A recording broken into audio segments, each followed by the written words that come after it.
And welcome to the Lonely Marks Wrestling Podcast. JPO, what are we doing right now? And we're live. We're you live. gotta let me Yes, say it. I can't breathe until I say it. I know. Yes, we are live here on the Lonely Marks Wrestling Podcast channel for another episode of the Lonely Marks. Hope everybody had a good Christmas. Coming up on New Year's here now. But yeah, I'm here with Monster Pez Howell, here with my fellow Lonely Marks here this evening. JPO, Jordan Owens. How's it going, buddy? Got that cough going. So if I'm just gonna be your silent Bob of the evening, just making my faces. Richie Goodacre, how's it going, sir? You'll be our what was it teller in our pin and teller. You know, there's three of us. Yeah. Yeah. That dude speaks. You can YouTube it. He speaks. Mm-hmm. I mentioned that because I got tickets for Christmas. There you go. Yeah, I'm doing good. Did they tell you? No. It was from both of us. You're welcome. Oh, thank you. I'm doing well. I'm sorry, I managed to watch this pay-per-view that we're going to talk about about a couple of days before they scrubbed it from the streaming service, and I'm that it was on because they're scrubbing a lot of wrestling stuff in preparation for the on Netflix. So, almost couldn't watch it. Oh no. I know. Oh no, you didn't get a chance to rewatch December to Dismember? Oh no. I did. Yeah, I know. I just watched it a little while ago. We're gonna get going here tonight. So a couple things on the docket tonight. We'll talk just a few news bits, not a whole lot. Most of the stuff we'll catch up on when we do our AEW predictions. Some happenings there, and then we'll do our World's End predictions, and then we'll talk a little ECW December to Dismember from 2006. Yes, we're going to talk about it. We watched it. Meant to do it last year, and we didn't get around to it, so we got to it this year. Just a couple of quick news bits. Unfortunately, again, a couple of sad news. We got a few wrestler deaths. Rey Mysterio Sr. last week. So Rey Mysterio with an I, as JPO found out trying to pull up his cage match profile. Mysterio with an I, but still Rey Mysterio Sr.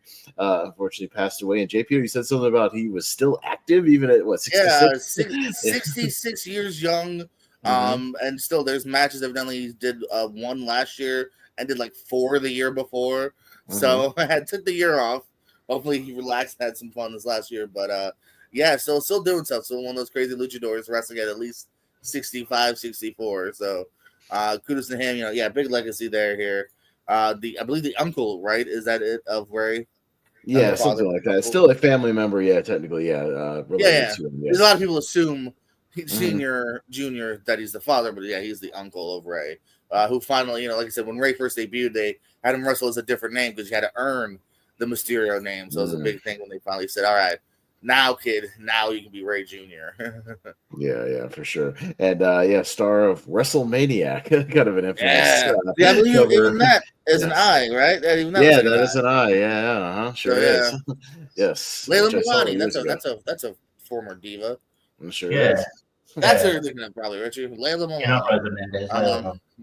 And then current wrestler at only 43, Jax Dane, who still wrestles for the NWA. In fact, former NWA World Champion. I want to say before the Anthony Corrigan era, but would stick around until literally he was doing the power tapings back in October. Him and Tim Storm were tag teaming up till about a month and a half ago. Unfortunately, passed away at only 43 years old. So big shout out to any friends and family of his. I know I had some friends that have done those NWA tapings in Florida recently that showed some love. Over 400 days he held the NWA World title here. Also former tag champion with Rob Conway, actually, and a 2 times NWA national champ and a 2 times OVW tag champ here. Yeah. So you can still. I don't even know if that episode has aired. If it has, it's probably aired pretty recently. Jack State, look him up for some of the NWA archives and give him a shout out this week here. I always had a good look, intimidating presence, and RIP to him and anyone that would have known him. I remember. I didn't see much of his work, but he was in the first couple. I think he was in the first couple of episodes of Power when it first came on, and I was intrigued. So, and they talked about when they first did how Tim Storm was. He was either just champion or Nick Harris just beat him. But they were thinking. I think Tim Storm was still champion. for a little while. But and they were talking about Jackson, in a lot. So I did see his look a little bit, but it's sad, but he missed, and it's a bit of a shock. So and it came in this morning, so. Rest in peace to both those guys. Unfortunately, you never see wrestlers pass away, especially a guy like Jack Stane, so young. Still in his 40s. Not cool. But our condolences.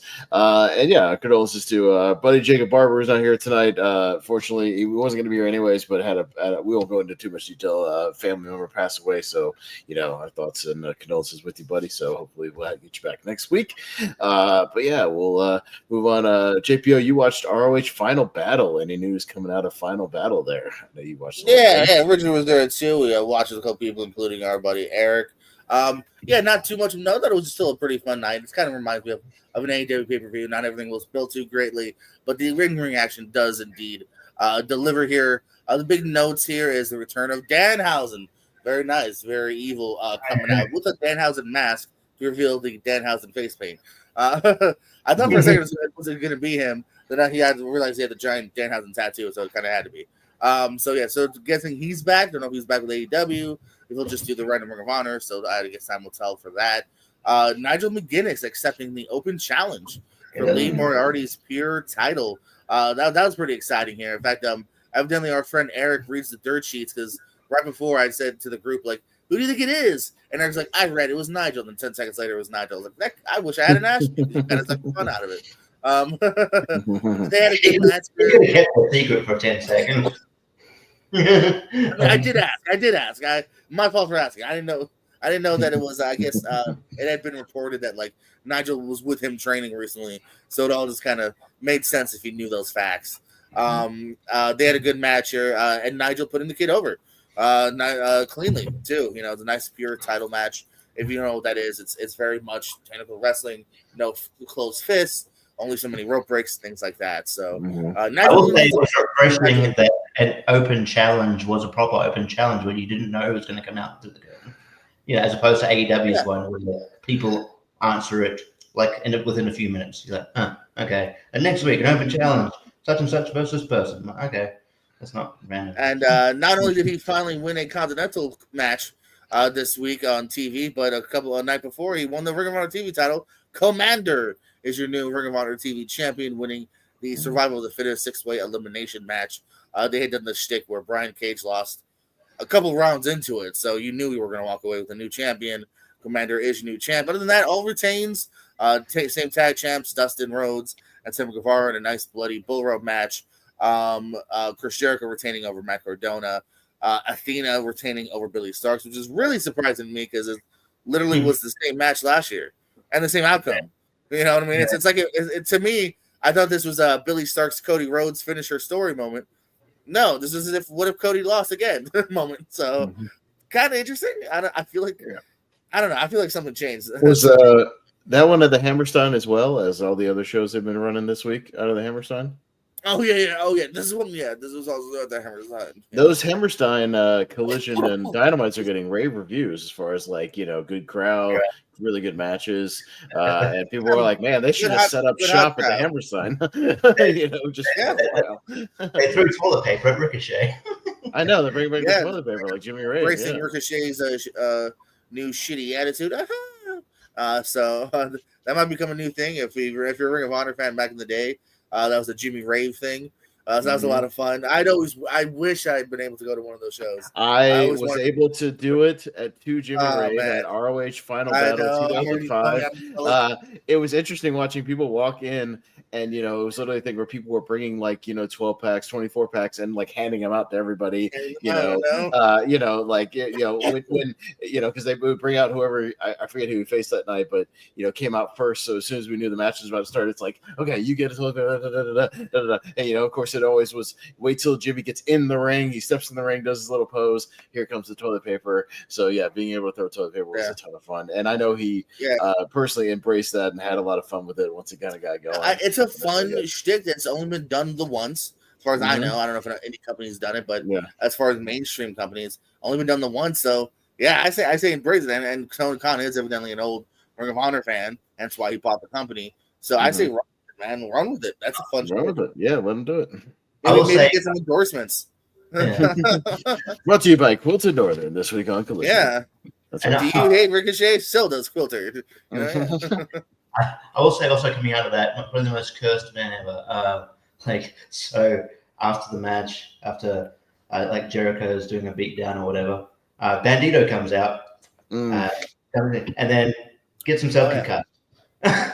Almost immediately. Yeah, he did a top rope missile drop kick, banged his head backwards against the mat, and immediately got concussed. Basically on his first move back. Yes. No, he did Kevin Nash in that 10-man tag with his knee. My God.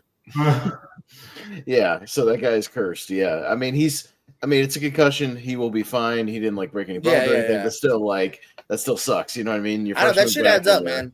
Yeah, that shit adds up. So it's good and ultimately bad, but ooh. Yeah.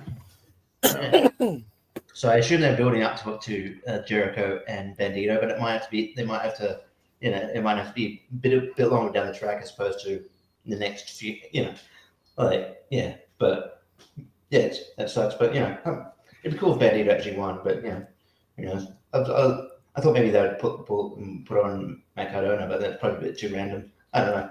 No.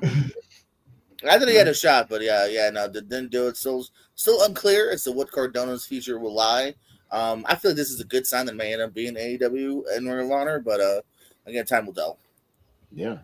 JPO, you said, do you have one or two other bits? Because we don't have a ton of news this week. The only other thing I had on my docket is, again, to me, take it with a grain of salt because it is pro wrestling.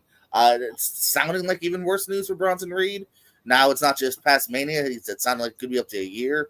So that was the most recent thing I heard Braun say recently was that, or Bronson, a picture of him with his knee up elevated that it's going to be a while before he can even walk on it. So, best of luck to him. Again, my heart hopes that it's all a lie and we'll see him in the Rumble or we'll see him, before Mania or right after Mania.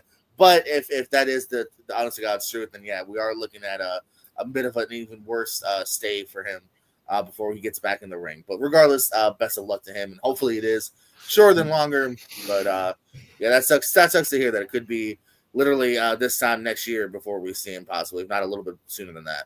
He must have tore his quad or something. It was a broken ankle. That would be a year out. So it must have been It's just one of those things. Yeah, I know it's the way he was saying was he's gonna got to be off it even longer than he thought he would be, and before he can start doing the rehab, kind of thing. So yeah, or if it was just a worse break than they thought it was initially, or something like that, and you get a reset, Adam Cole's one, I guess. Yeah, Adam Cole's maybe. Yeah, it could be. Yeah, don't forget Adam Cole for jumping off the stage wrong was out for so long. So yeah. Sometimes all it takes is one little fall.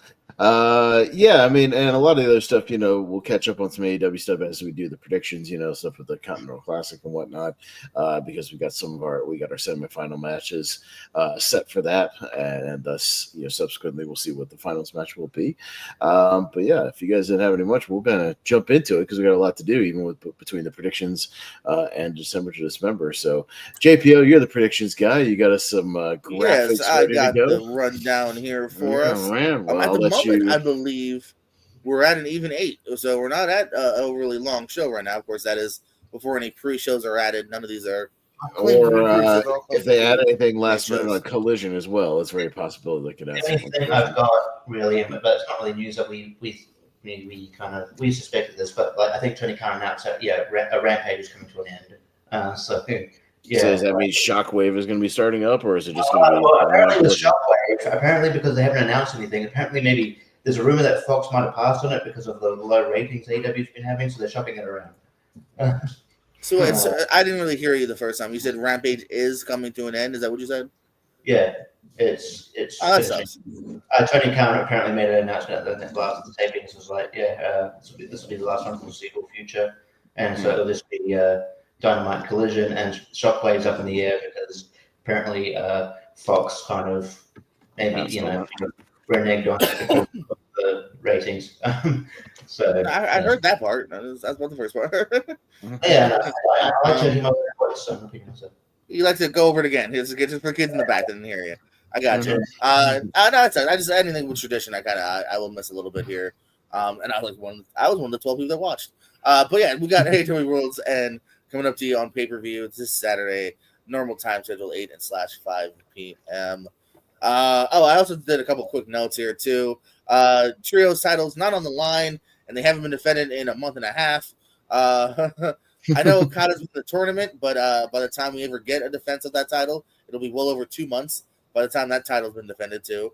Private Party's not defending as of right now either. Private Party, Moxley and Private Party and Garcia both not defending, and even though they were, and it'll be since the last pay-per-view. So who are the trios champions? I forget. It's still the Death Riders. It's Claudio, Pac, and Oh, that's right. but we do have some continental matches here. Kyle Fletcher versus Will Ospreay. We get the semis and the finals here tonight on the show. So you'll see one of these guys twice. Richie, Will or Kyle? So I figure like a heel has to win one of these. It's a matter of which one. I don't know. I feel this match is going to happen. That was bound to happen. I feel like Will's been losing a bit lately. I think he could get momentum. I'm going to say Will Ospreay, but watch me be wrong. I'm going to go with Will Ospreay as well, simply because the next match is kind of an odd heel match. The next match is Ricochet and Okada. So I don't see. I mean, while Fletcher could have a really good match with Okada / Ricochet, I don't see it being all heel all night. 2 out of 3. So I got to think Will Ospreay will go to the finals. Then, like you said, he's had enough losses where I think getting one more over Kyle. I kind of, if it wasn't that, I might have gone Kyle, but for that, I will go Will officially. Austin? Yeah, at one point I thought Fletcher could have had a shot to win this whole thing. Yeah. But even then, even if he loses this, I still feel like he's really established himself through this tournament as being like, a pretty top guy. I mean, he's had a great showing. He was in the lead for most of the tournament, winning a bunch of big matches. So I feel like he's really kind of broken out. And this has actually helped him. So I think he can afford to lose this, and he'll still be okay because he still has the win over Ospreay. That first win, and they could always have a rubber match down the line. This is the second match; they could have a third one later. So I think Ospreay gets his win back here, over Fletcher and moves on. But Fletcher's looked really good in the tournament. I think he's really gotten over. Is Ricochet technically a heel yet, or is he a tweener? He's a heel. He's a heel now. No, he was such a shitbird to a suck up to Lashley and MVP, kind of shitty to Swerve, and literally he's getting toilet paper thrown at him. He's a heel. But this is not a questionable one. And he was healing in his match with Ospreay on Dynamite. Like he was No, he's totally joining the hurt signature, right? I think he still has kind of the offense of a face because he is so flashy, but not everything else is heel. I feel like he's Ospreay will advance, according to us anyway. And then the other match, Kazuchika Okada, Ricochet, the other semifinal here. Okada is the king of tourneys, so good at it being that, or do we give him Ricochet? That's a good question. I think, do we full on? I'm going to give it to Okada. I think because that's a match we haven't seen yet, Ospreay and Okada, and they really have tried to sell the fact that Okada is like the king of tourneys. And he is a current champ. So I'm going to say Okada. This one I'm actually pretty 50-50 on, to be honest. Fez? I think it's going to be Okada only because we just saw Will Ospreay and Ricochet literally like a couple of days ago. We just had that match, and I think Okada and Ospreay is a fresh match. Have they ever faced off before in Japan or anything like that? Because I mean, I know Omega's had his matches with Okada, obviously those like trilogy matches and whatnot. But I think Ospreay and Okada, giving them some time, letting them square off, it could be really good. If Okada decides to wrestle, which I'm sure he will for this, tonight, he'll wrestle in this pay-per-view. But he's crowd still kind of into him and having fun. And I think Okada's enough of a heel. They like Ospreay enough. So I'll say it's Okada will move on to the finals here. So they first fought actually in the UK for Rev Pro back in 2015. And then they fought literally earlier this year in the U.S. in a California New Japan event back in January. And if you include all of their matches that are like tags or whatever that they're both in, it's actually 2 pages worth. So I don't know how much they hooked up in those tags and whatnot, but it's actually 2 pages worth Ospreay Okada linked matches of some sort. And a few of these are they've had at least five, if not more, singles matches. Richie? Yeah, part of me wants to go into green, but like you said, we've seen Ospreay Ricochet literally just recently, and like I just feel like if Will Ospreay was to win like the final, I just think it'd mean more if you beat the champion as opposed to and just beating Ricochet. So I will also go Okada, but it is so close. Yeah, so again a little torn here, but I think we all made some good points as to why Okada may pick up the W here. All right, and now it's up to you guys if you want to change your mind at all, because try to predict the final winner. I say that we'll get you another point as well here. So again, you have a mix of these four. Could it be Fletcher versus Okada, Fletcher versus Ricochet, or Ospreay versus Okada, or Ospreay versus Ricochet? Time will tell. Pez, what do you think? Well, I mean, I guess according to my predictions, it's either got to be Ospreay or Okada, because otherwise I screwed this up badly. I'll let you change your mind. If you want to like weirdly hedge your bets, you can. I don't care. No, I'm not going to do that. Yeah, because that seems like weirdly cheating. Oh, yeah. Well, Okada versus Ospreay. The winner's Kyle Fletcher. All right, sounds good. Exactly. He's got a Money in the Bank type briefcase, or He finds a Money in the Bank type briefcase. Yeah. So this is kind of tough again because Okada is kind of like the tournament guy.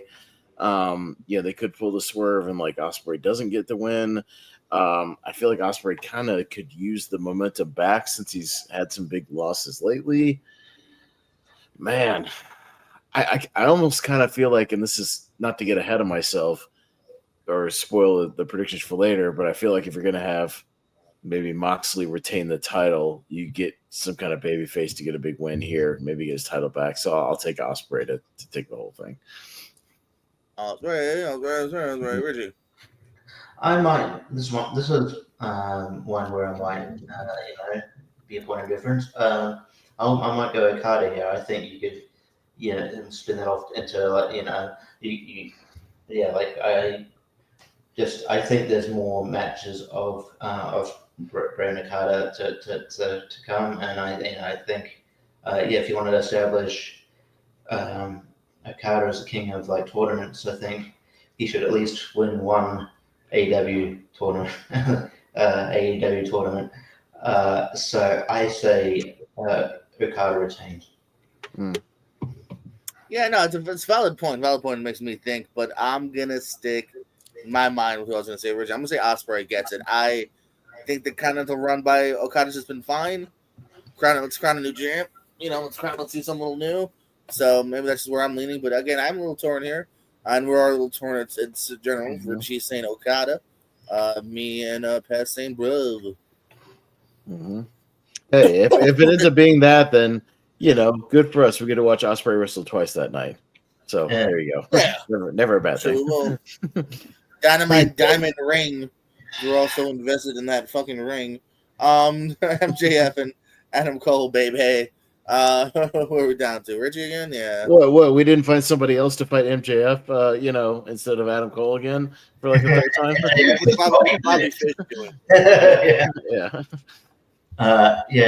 Please. I mean, sucks. I like both these guys a lot. I guess another tidbit of news is that MJF is briefly in the Happy Gilmore teaser trailer. Dropped the recently. As much as I love these two guys, it's like I hate to say that I hope they don't wrestle again for a while. Even though they haven't wrestled, actually had a proper match. I'm sick of this storyline.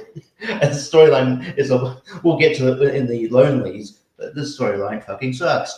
That makes no sense. And I never understood the obsession with the diamond ring. It's not like a Money in the Bank thing. It's just a ring. Who gives a shit? I guess. To sort of cap it all off with the storyline, Adam Cole. Otherwise, he looks like a bigger geek than he already is. And I would be calling my agent if I was Adam Cole. But what can WWE give me a bit of storylines, please? When does my contract run out? Because he's been used very badly since he's come in. But I'll go Adam Cole. I'll go Adam Cole. I'm going to go the opposite. I'm going to go say MJF. I don't trust anyone around Cole. I don't trust Strong. I don't trust Taven, Bennett. Give to the heel. I think he's more over. I think people are confused by Cole right now. So I'm going to give it MJF. Pez? I think even the JPO, I think even the crowd thinks Adam Cole is a dummy for trusting guys like Roderick Strong, who are obviously going to turn their backs on him. And this storyline, if you think about it logically, MJF is finally going to get his hands on this coward Adam Cole, who's refused to fight him twice on pay-per-view, and he keeps ducking and having other people fight his own matches. So MJF's finally going to get his revenge on this coward yellow belly Adam Cole and finally get his hands on him and beat his ass with that ring. So I'll say MJF. I also think it's kind of funny that nobody else ever gets to the ring but MJF. But I think that's kind of a funny shtick. Let's keep that going too. If someone finally beats him, it should be like an up and comer or something. MJF maybe walking away with the win. But again, Richie could run away with this if he ends up having a better match. Yeah. Look at this fucking face. Definitive. Yeah. All right. We got a Tijuana street fight on our hands, gentlemen. Mariah May, Thunder Rosa, for the women's championship. I'm going to go. I don't think we're done with Mariah and Tony, to be honest with you. I'm going to say Mariah May. Just based on that. Best. I'm literally the same way because they've obviously got to be building to some kind of May Tony Storm rematch, but this time, I guess, with Tony Storm as her old character again, but kind of still making I think she's going to finally break and realize. That's what I mean, but maybe still lipstick on all she's weird. Still been letting the other stuff slip, right? Her character now is one of the identity crisis. Yeah. So she had the crisis. So I think they'll build up to build back her confidence to getting back full swing of things, and eventually build up to May. Thunder Rosa, it's her gimmick, but I feel like she's been kind of lost in the shuffle until now, and she's another one that's just kind of in the place, just having this match. So yeah, I'll take May. Reggie, what you got?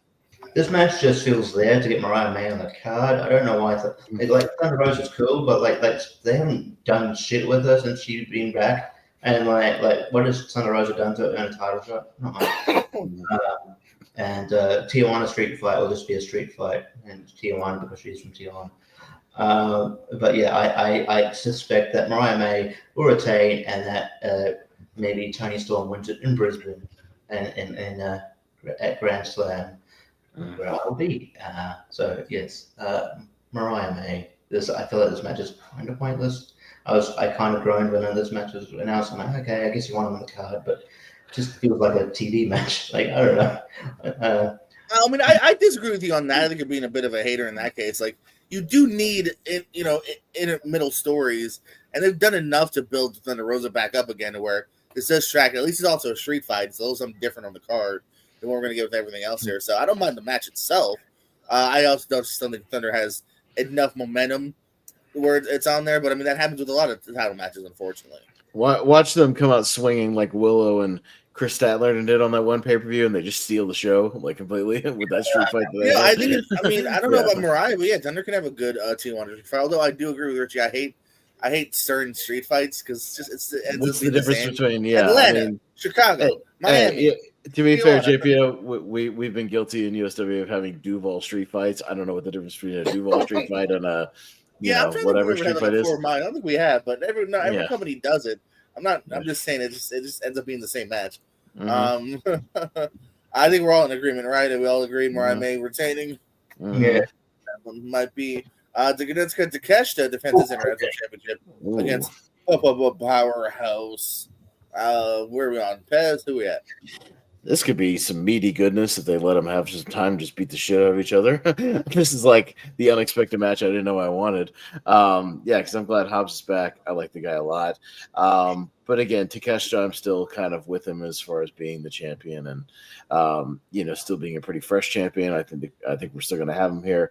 But I'm looking forward to a nice meat match here, and these guys beat the shit out of each other. Hobbs will be a nice surprise, but I think Takeshita will retain. But I'd be happy if it'd be a nice surprise if Hobbs did win. I'll just say that. But yeah, I'll go with Takeshita. What you got, Reggie? Yeah, I think Hobbs would be a great international champion down the line. I want to see him have Sequels Gold. I think he's great. But yeah, I think it's too early into Kesha's run to take it off him just yet. So I'll go to Kesha, but this match is going to. I'm looking forward to this match greatly. Yeah, hopefully this is another one that like maybe seals the show. Like I don't know, it's an interesting matchup between these two here. But I'm gonna go with Takesha. He's had one defense on pay-per-view, so he's at least had one defense. But I want more. Like we waited so long, I'm not ready for him to give it up yet. You know what I mean? We waited like a long time for him to finally get to this level. So let's stick with it for a little bit. Mm-hmm. And even he agrees. Look at it with the hey, you're damn right. I'm going to retain. You better pick me, or I'm gonna kick you in the face. That's right. Now here's the match that I feel is more of a TV segue in my opinion, just because we've had it. And again, Chris Stanlander, just like an MJF, Adam Cole, had a weird baby face turn after being healed for a month. Mercedes Moné, Chris Stanlander, dose evidently. I put up the fact that it's the second one. Richie? Yeah, they've already, I guess, running out of opponents from Mercedes already, but like, didn't they turn Camilla babyface? So why isn't that? I don't know. I mean, this would be a great match. I had a great match first time, but yeah, like we're already doing rematches from Mercedes Moné.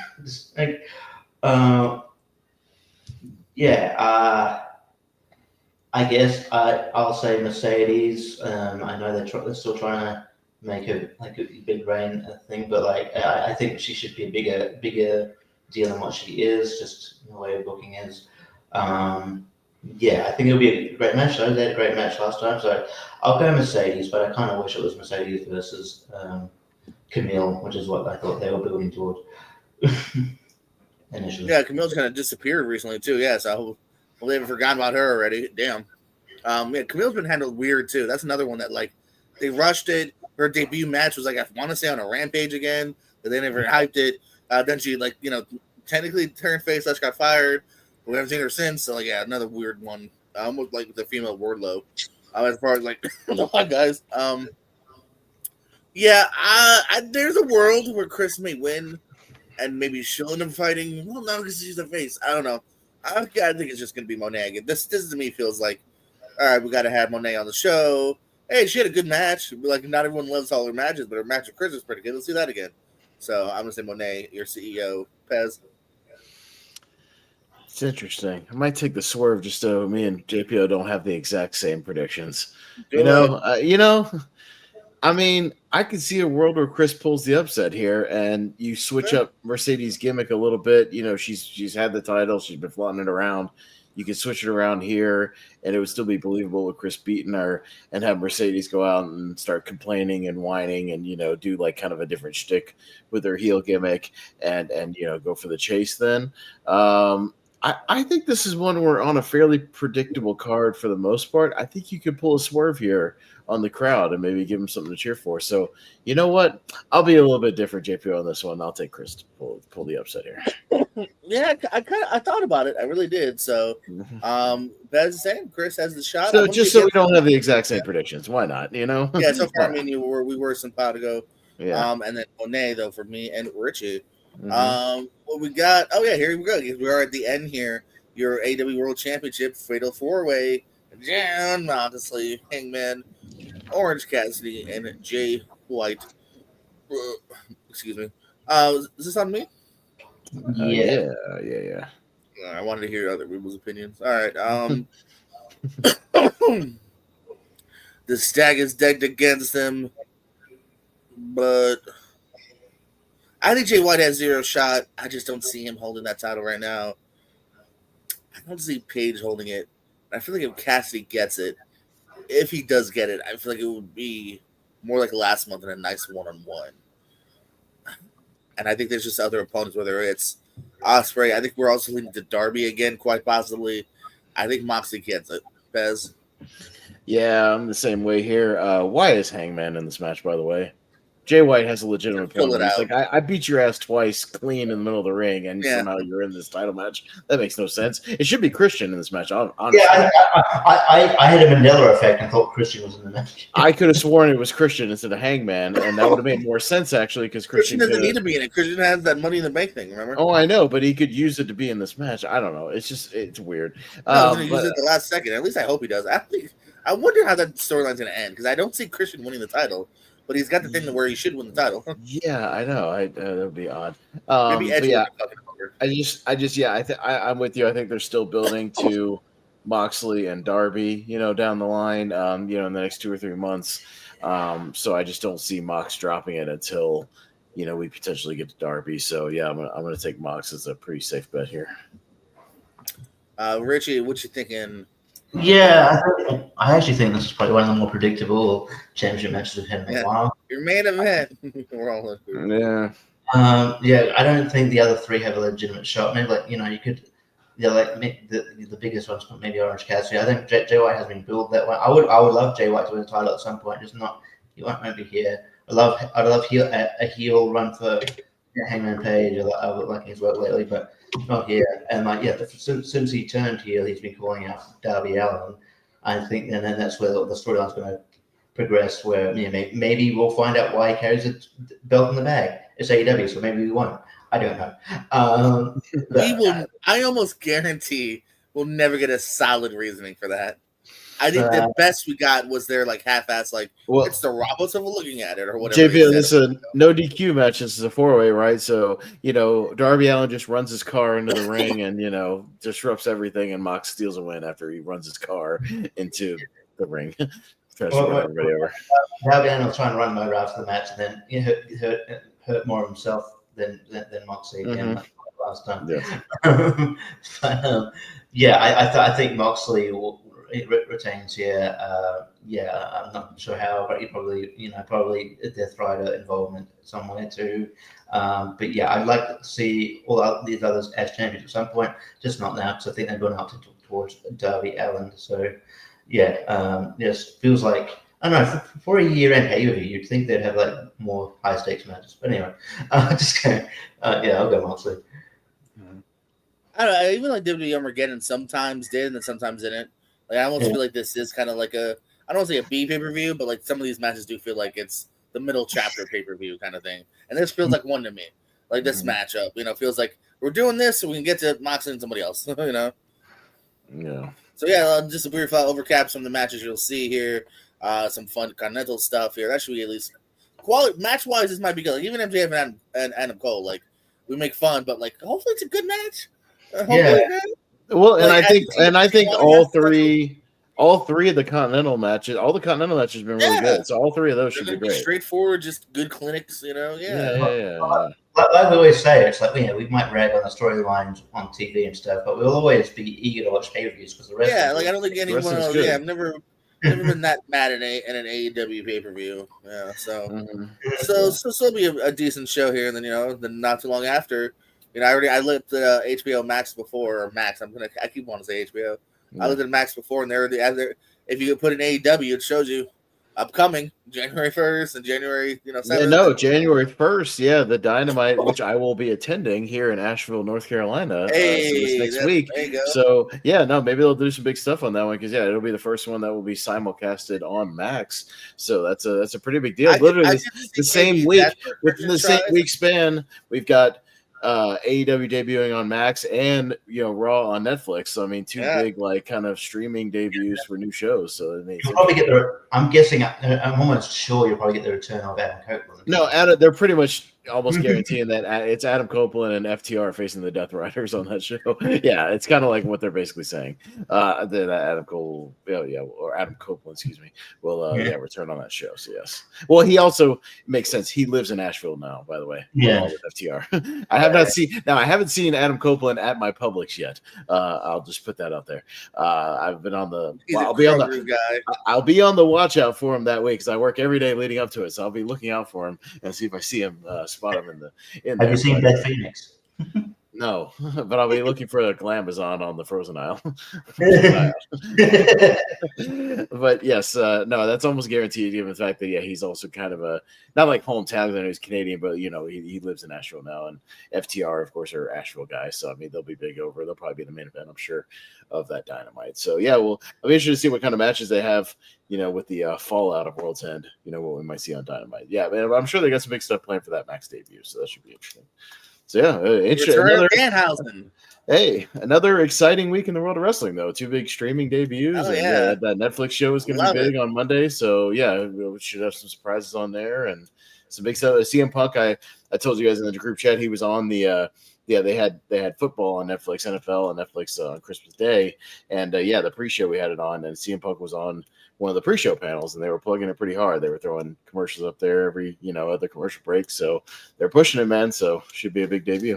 Yeah. The toy aisle, there's Netflix all over the new toy packaging. Mm-hmm. Yeah.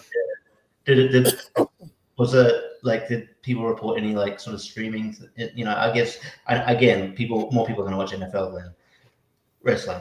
There was no streaming issues during the NFL game. So if there wasn't any NFL issues during an NFL game, which is so pretty much bigger, obviously. I'm sorry, it just is than WWE, right now. They didn't have any issues with that, so I doubt there'd be any issues with Raw. It seemed to work just fine for everybody. So no reported issues as far as I could tell. I think it was just that Jake Paul thing, is that just nobody else had anything to do that night, so everybody was watching that boxing match. It was like a random Friday night, so everybody was watching it. Yeah, that match really grasped a lot of people's attention. Mm-hmm. Like, you know what I mean? Like, people were just morbidly curious, non-boxing fans, myself, just to see what the fuck it was, and like you said too, if I had something better to do, I would have, but I didn't, so I watched it. I think that's what it was. Like, everybody was just kind of had it on. Like, even if you weren't super paying attention to it, it was like the background fodder for that night. Everybody just kind of had it on. Why not? I have Netflix. Fuck it. Yeah. No, they had it on. Did you hear Chris Rock's monologue over on SNL a couple weeks ago? It's like, who's he going to fight next? Morgan Freeman? I hate Jake Paul more than cocaine hates monogamy. Yeah. So should we get to our main event of the evening, if you want to call it that? This was just, we had kind of a dead week here, just doing a little predictions. I had a prediction thing in the pocket, so I teased it last year. We didn't get to it, but since it is still technically December for another couple of days, let's take a trip back in the time machine. 18 years, December to Dismember, from December 3rd, 2006. That's what we're going to kind of talk about here tonight. That's what I rewatched. Just real quick out of the way. Last time you guys saw the show, or have you not seen it since maybe then? JPO? Any recollection? You watched this when it happened? Or I feel like I've bookended the show. I feel like I've seen that opener. It's a good opener. And I feel like I've seen that chamber, and I've just seen clips of the middle. I was not able to rewatch it this week. It was Christmas week, and then today was Squid Games, so. Okay. Well, I do want some updates on where some of these guys are. So please, as we go along, please have the cage match ready to go, because there are definitely some of the both ECW alumni, proper alumni, and ECW on Sci-Fi alumni, if you will, where I'd like to hear some updates. So have it ready to go, JPO, and we'll hit you after each of these. Your dark match, by the way, Steven Richards defeating Rene Dupree. Just so you guys are carrying. What a banger! Yeah. What extreme? What that is? That's extreme. This is extreme.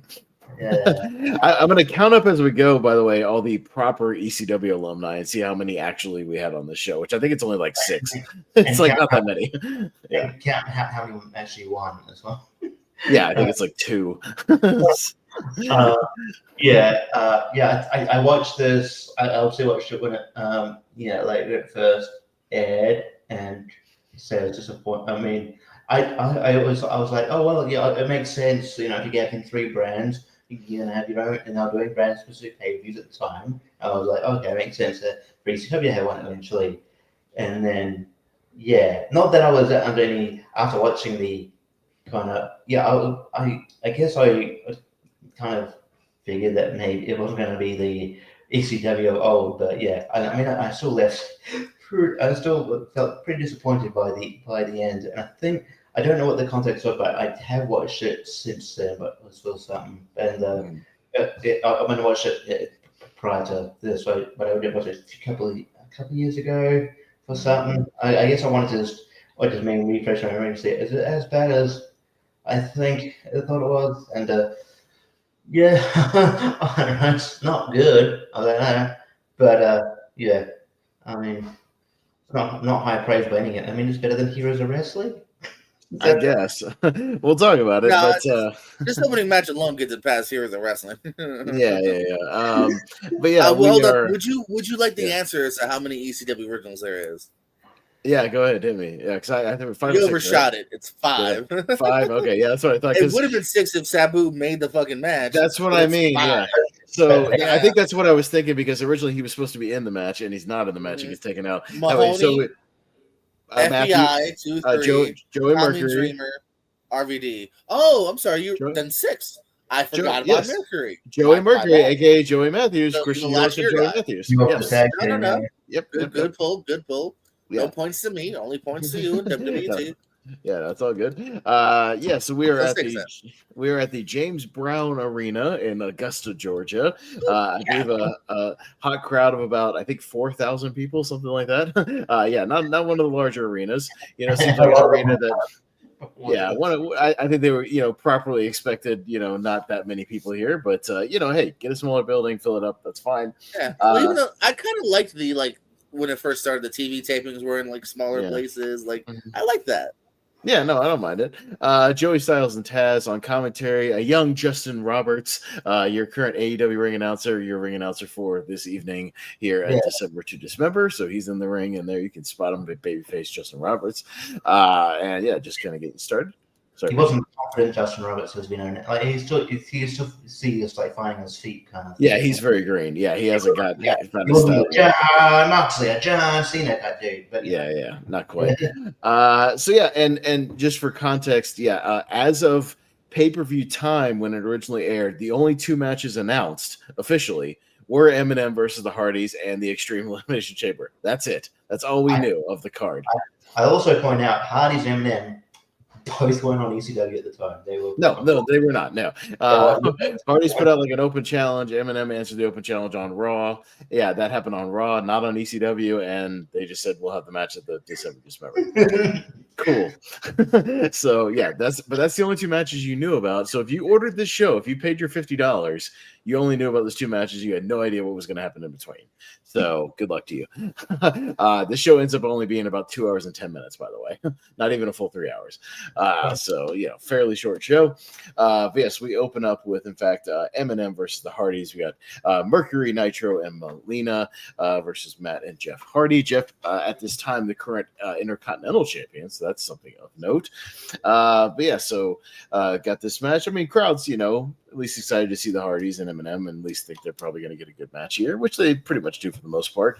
We start out with a little Matt and Joey kind of tying up, trading some holds, trading some shoulder blocks and whatnot. Jeff gets tagged in, starts working on the arm of Joey Mercury. The Hardys tag in, and they hit Joey with a big wheelbarrow suplex, which always looks pretty good when it gets pulled off properly.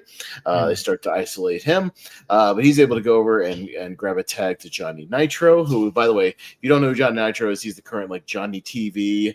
He's gone by about 1 million different nicknames, over the years. Yes, John Morrison. I still don't understand why it's not Johnny Dynamite or Johnny Collision or something. Why is he Johnny? But still very much active, old Johnny Morrison. He hits some knees to the gut. They start to double team Jeff a little bit in their corner. They hit a neck breaker. Nitro goes for a standing shooting star, but he misses, which allows Matt to get a tag in and go to work on Nitro. There's a crucifix powerbomb. So not quite a razor's edge, but just kind of a standing sort of crucifix into a powerbomb, but it gets broken up for a 2 count. Melina gets her first distraction of the night and allows Joey to take advantage of Matt Hardy. They do kind of a face plant, double team move, start to isolate Matt a little bit. Matt counters a big double suplex into a double neck breaker. That was pretty good. Eminem again get a blind tag and start attacking Jeff. Eminem then starts to do some of the Hardys moves. So they hit a poetry in motion on Matt in the corner, which I like that. Kind of stealing their moves and whatnot. It looked pretty good, actually. Nitro actually kind of did the actual poetry in motion move. Looked pretty good. They go for a big twist of fate, but he's able to counter and go over and get the tag to Jeff. Jeff goes to the House of Fire. There's a big pescado by Matt over the top rope. And then Nitro hits a huge flying crossbody over the top rope and dives on everybody. And then Jeff goes to the top and dives on everybody on the floor. So a nice little diving sequence there. Jeff goes up and misses a swanton. So once again, they take over on Jeff. It's kind of a double heat, double hot tag, kind of one of those matches, much longer. This one goes 22 minutes, so it's a pretty longer match. When I was watching this match, I was like, wait, I know they've announced 2 matches. This match is going to be like the longest match in history, so they dragged that out. It's almost as long, actually, time-wise, only 2 minutes shorter than the Elimination Chamber, so it is the second longest match of the show. Are they dragging this out because they don't know what else to do? They just in the back. Just give them time. Yeah, you guys stretch it out. Stretch. Yes, that's what they do. Yeah, because they do 2 hot tags here and two heat spots. So, but yeah, they started to work on Jeff, hit him with a catapult, kind of work him into the corner, throw him into the corner a couple of times. Molina again takes a couple of cheap shots on the outside. There's some body slams, a couple of 2 counts in there. Again, they keep kind of double teaming him. Joey gets pulled out of the ring at one point, and then. Grab the wrong page.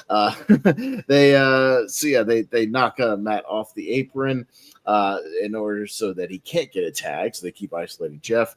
But Jeff finally fights back and gets a whisper in the wind on both the M&M guys and able to tag in Matt. Matt goes House of Fire and everybody hits his Bulldog Lariat combo. Gets a side effect on Nitro for 2. Then hits his big top rope leg drop for another 2. And then there's a double kind of power bomb counter into a Frankensteiner on Jeff, and it's only 2 count there. They then hit stereo superplexes, both the Hardy Boys on M&M. That looked pretty good, but only 2 counts there. And then Melina goes up for another distraction, but Nitro accidentally drop kicks her off the apron, and she goes tumbling to the floor. Jeff gets a quick roll up, but only gets a 2 count out of that. And then M&M's able to get the snapshot on Jeff. If you don't know, that's kind of their lifting sort of double team DDT. They get that on that, but Matt's able to break it up at the last second. They're all kind of stumbling around the turnbuckle here, but Matt hits a double twist of fate, and they stack them up, and Jeff hits the swanton on both guys, and they're able to get the 3 count and beat Eminem. So your winners are the Hardy Boys. So JP, I'd love to know what we know. Nitro's been still popping up somewhere, but we know Mercury eventually when became an agent. Could you let me know when his last in-ring appearance was? That would be nice to know. Oh, I already had that ready. Funny. Oh, there you go. Nice. Well, I'll come to you. I was going to say, I'll come to you in a second. Let me go to Richie, and then I'll come to you for all the stats. Gotcha. I think I might know, but oh, trivia bullshit. What is it? If it's not okay, if it's an Indies fighting budget, I know it's one of his last WWE matches was that with Seth? Was it with Seth Rollins? It was, but that's not his last match. Yeah. Okay. But anyway. I know it's the first match, but probably match of the show. I don't know. In a way, this is weird because I don't even think Hardy Boys are technically teaming up at this point. I think they were put together for this match because obviously, Jeff Hardy's in final champion. I don't even know if Matt Hardy was on Raw. I think he's on SmackDown at this time. But the match itself was quite good. After about the 30th time Melina distracting him, I'm like, man, really needed a valet or something, man.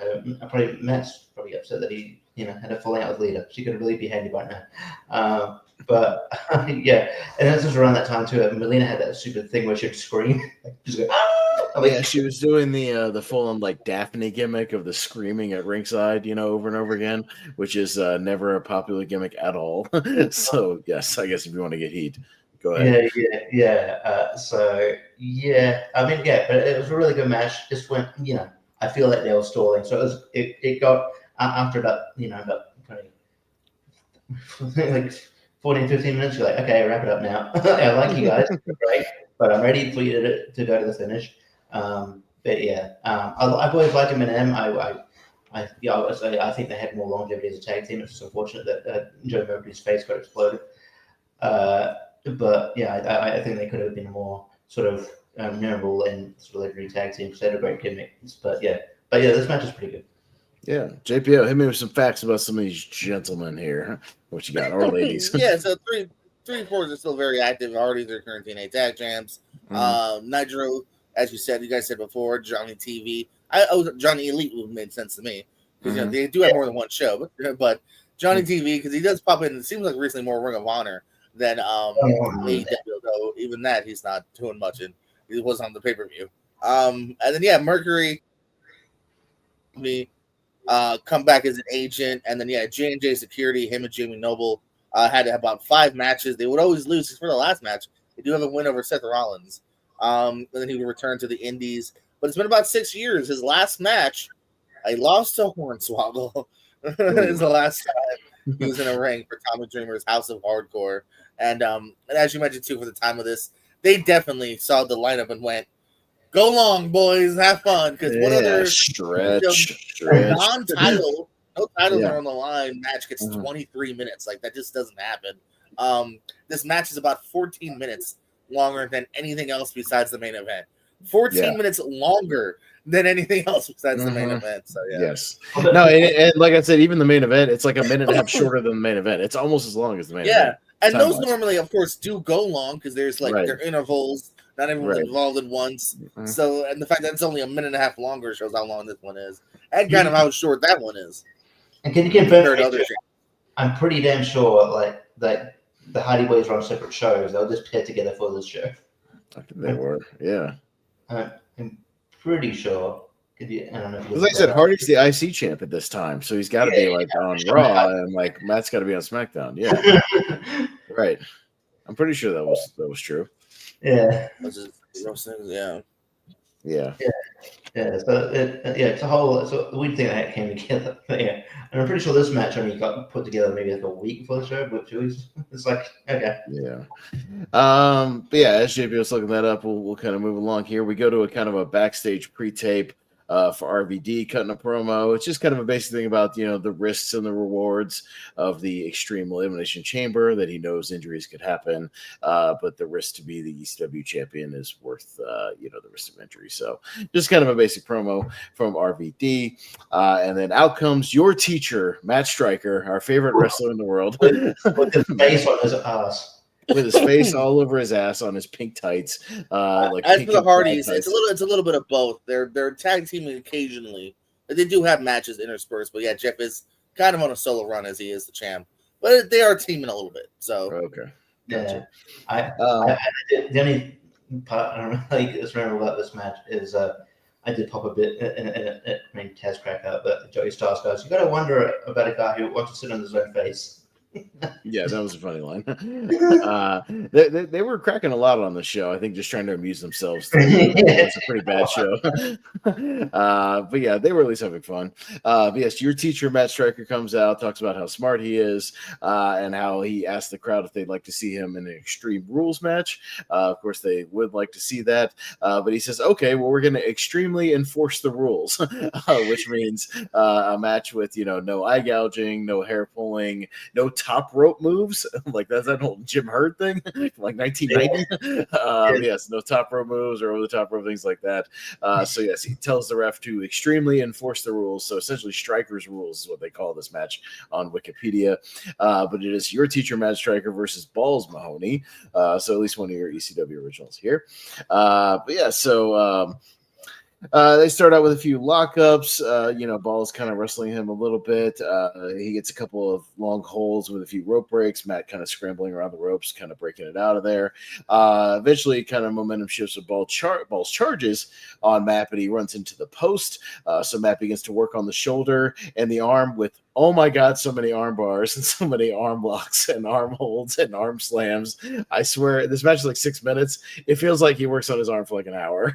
This match, it takes forever. Just working his arm. Eventually, Balls tries to fight back with a side slam, but only gets a 2 count.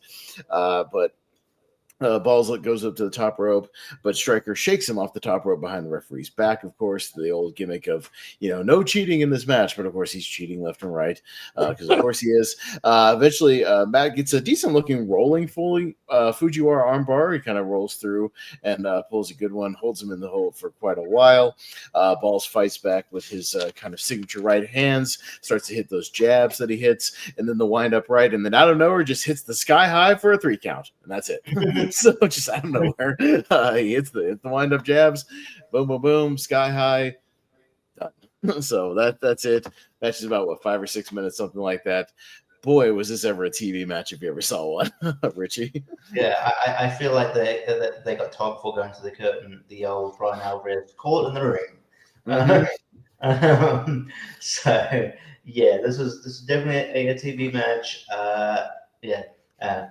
It's always, I mean, I understand it's a copyright. It's always weird. Like Balls Mahoney came out to not the not ACDC Balls. Yes. He came out to whatever. Well, at least the generic theme actually has the rhythm of Big Balls. Same with Tommy Dreamer's, generic theme. At least they tried to make it like just almost without lyrics, but still there. So it's not horrible. Not the worst. This is like it's an ECW on Sci-Fi match on pay-per-view, and I mean, given that it's a WWE branded show, and it's in December, I was I'm kind of surprised maybe that Balls Mahoney didn't come out as Santa Claus. Remember when he was Santa Claus? Santa Claus. Yeah, we almost drafted that for our worst gimmick draft. Yeah. So this is a TV match, which I'm sure they were just like, oh, but the referee told him, hey, your time's really out. Okay, I'll hit you to the sky high. Finish. He didn't even hit the nutcracker sweep. It's not even his finishing moves. He didn't hit the nutcracker sweep, which I thought maybe they would finish the match, but it's fine. Yeah. JPO, I'm sure you look up a little Matt Stryker, see what he's been up to over the years. What's he been up to? Yeah, this match made me wish Rene Dupree and Steven Richards made the main show. Yeah, right.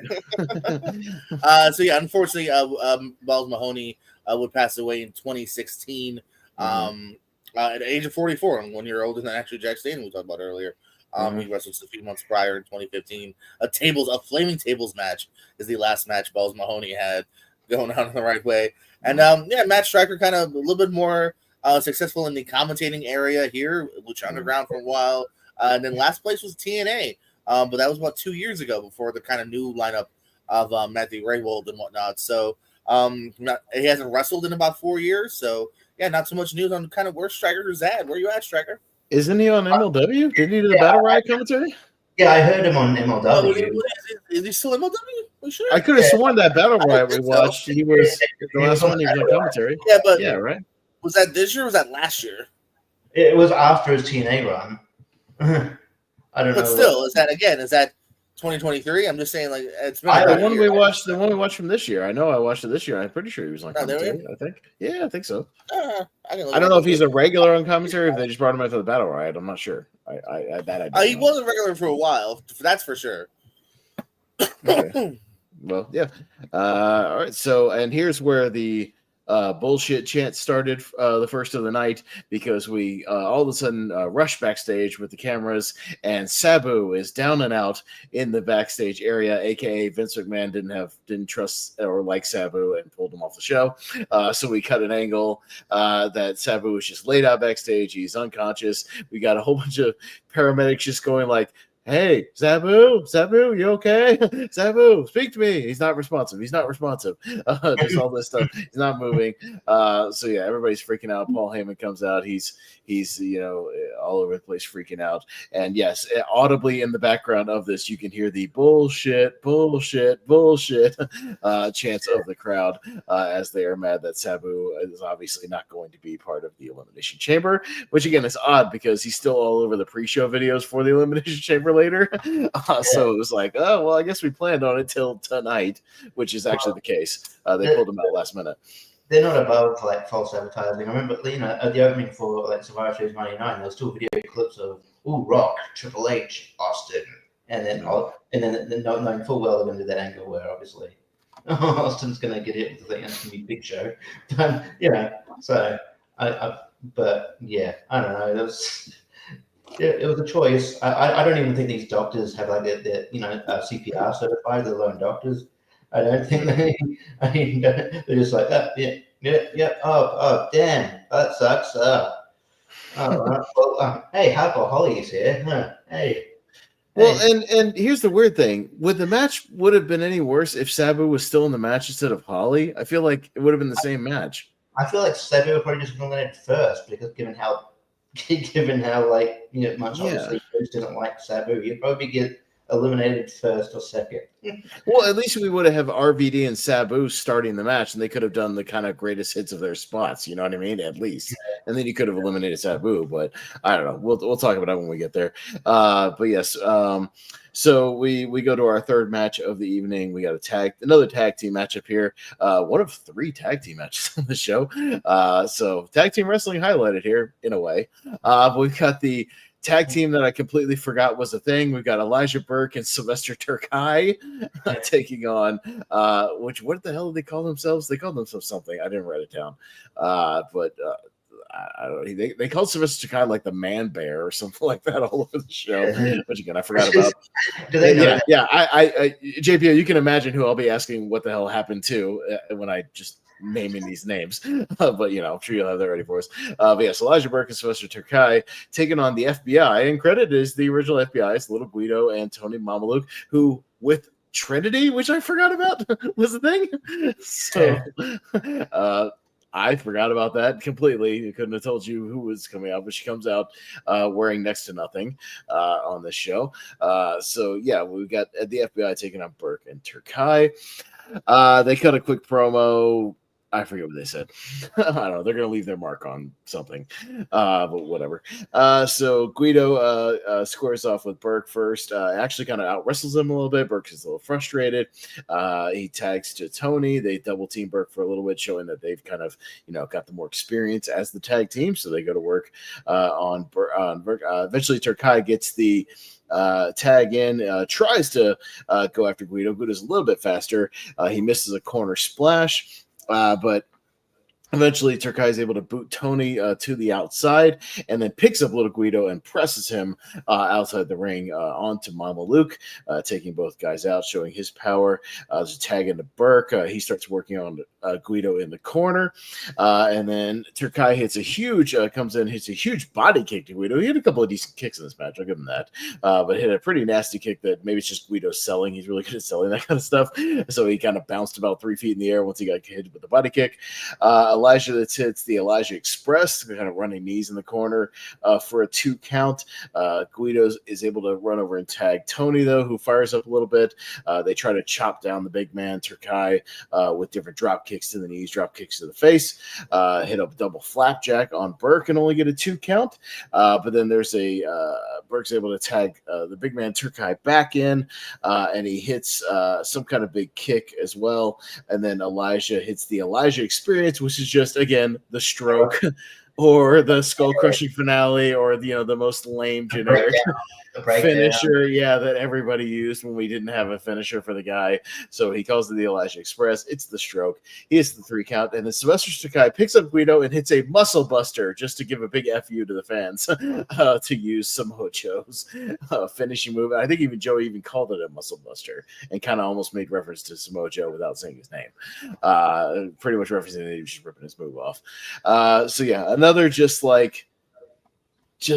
nothing happening TV match here, and just nothing going on and just FBI by the end just looking like total geeks.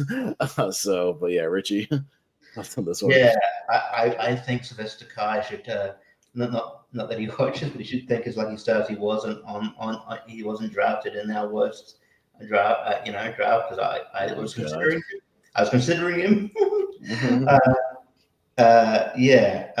I did read what he's doing. I think he's spotted somewhere, and I think just a normal casual job. I can't remember what it was. Man, JPO might shed some light on that. But yeah, this match was just a throwaway match.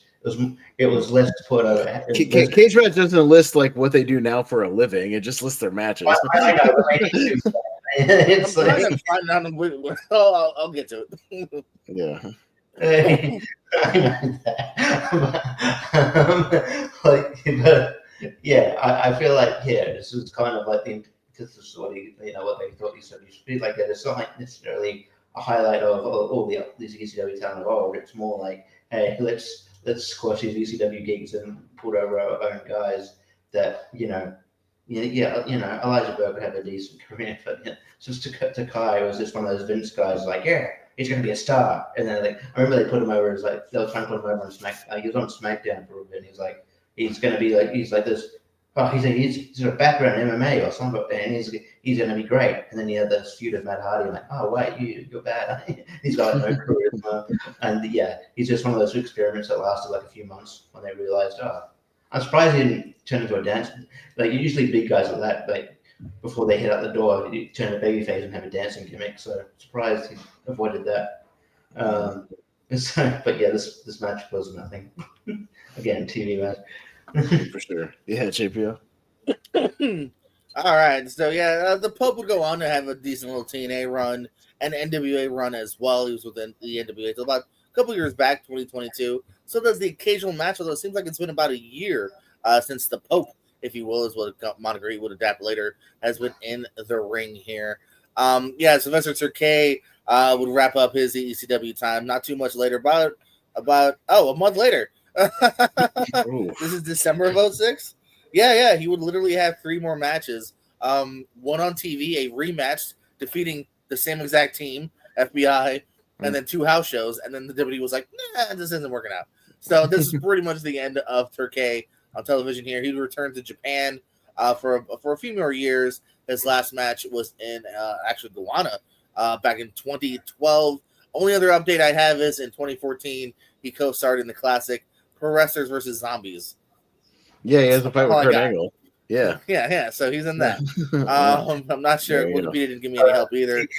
He's a car salesman. There you go. Yeah, so yeah, Wikipedia's missing that. Maybe I'll add it later. The oldest of the 4 is the most active, Little Guido, still hitting it pretty hard. I mean, the dude stays pretty active. In fact, he seems to be the guy. He seems to be the ECW legend every company calls. TNA ran the ECW arena. Hey, come fight a Hammerstone.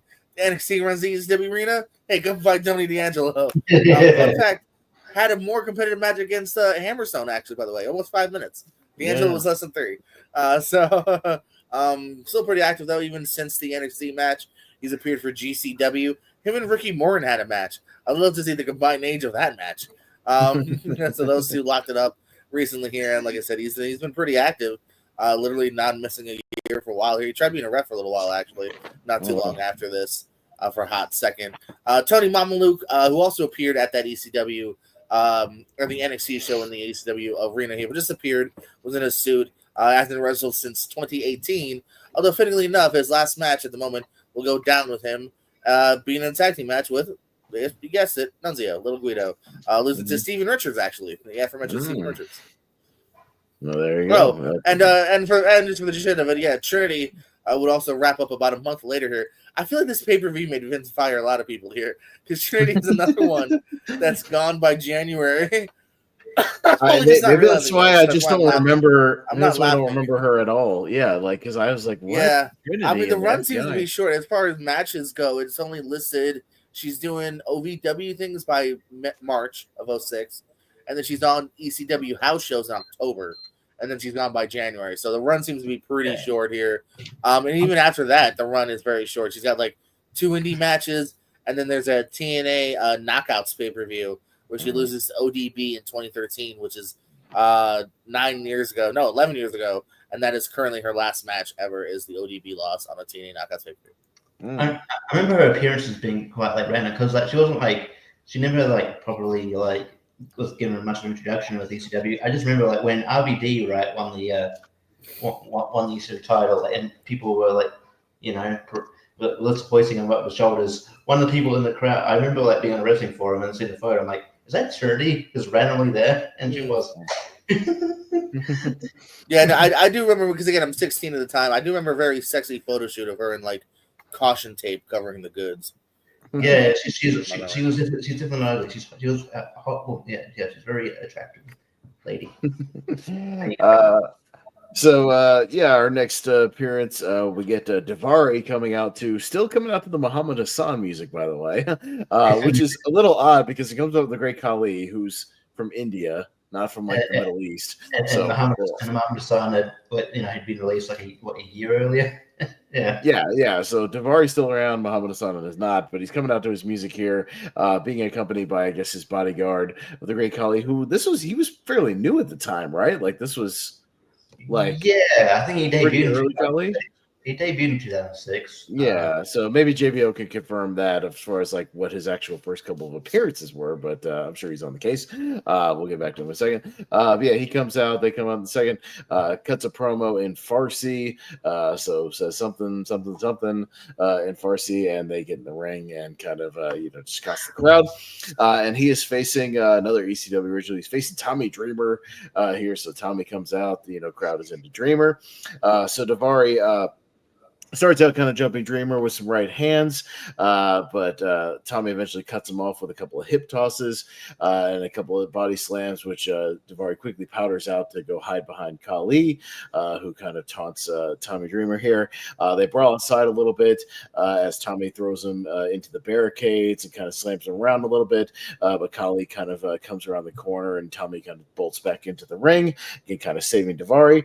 But back in, Dreamer hits a big suplex. He hits the rope, or goes to hit the ropes. Khali pulls the ropes down to where Tommy falls over, but the referee sees it, and because of seeing that, he kicks out Khali and ejects him from ringside. So, of course, Daivari has a proper freak out about Khali getting kicked out from ringside, but he does eventually leave. Daivari then comes back inside, gets a little bit of advantage, drops a couple of elbows, starts to work on Tommy's neck a little bit, but Tommy eventually fires back, hits a reverse DDT, and then puts Daivari up in the Tree of Woe and hits his big kind of corner Tree of Woe drop kick, as he was wont to do. But then pulls Daivari back up, and Daivari simply just spins around, rolls him up, pulls the tights, and Tommy loses. gets the 3 count put on him after a whirl with the tights. So yeah, once again, Tommy made former ECW champion Tommy Dreamer looking like a total geek once again, and just said insult to injury. Tommy goes to chase Daivari up the rampway. They go to the back, and then Tommy stumbles back out as he gets nailed by Khali, and then Khali hits the Punjabi plunge on Tommy Dreamer on the steel grating on the ramp, and that looked really gross. Disgusting. He bounces and thuds off this thing really, really hard. That looked like it was very unpleasant, but Tommy Dreamer gets laid out on the rampway, but kind of refuses help to the back. So, yeah, again, this one's very, very short, very basic. Nothing happened in match. Richie? Yeah, I feel like, and with watching this, and probably in the fans' mind too, in the arena, this was the biggest fuck you. They were like, okay, this is really saying fuck you, because you know how like in TNA they like to say, they made a big thing when Josh Alexander turned heel, that when he was like, oh, he's the heart and soul of TNA. That's what Tommy Dreamer is ECW. He's like, he's a, we think ECW, there's, and there's a handful of people you think of, and one of the people is Tommy Dreamer. And like the fact that he was probably made to look at one of the biggest geeks on the show, I think very purposefully, like just to send a message. I think that, hey, this is not your old ECW. It says something, and then then not to just lose to Daivari, who didn't really wrestle much at this time anyway. Just he was more of a manager. Yeah, no, he pulls the tights on him, pins him, and then to add insult to injury, Khali just lays him out afterwards. And it's just like, hit him with a street slide, with no that would have sucked. I had to I'm sure that he was sore getting out of bed the next morning. So I don't know. I heard after the pay-per-view that was, you might get into the aftermath, but there was a couple of people who asked for the release. I think Tommy Dreamer was one of that to be convinced to stay, and I can see why. Look, it says here this match was a dud. It sure was.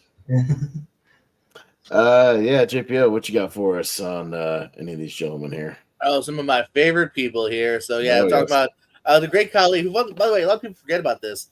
He's not a WWE original. Like between being trained in the U.S. and then doing Japan stuff, he's already technically a 5-6 year veteran by the time he gets to ECW. So just remember that. And WWE, he had been at it for about 5 years.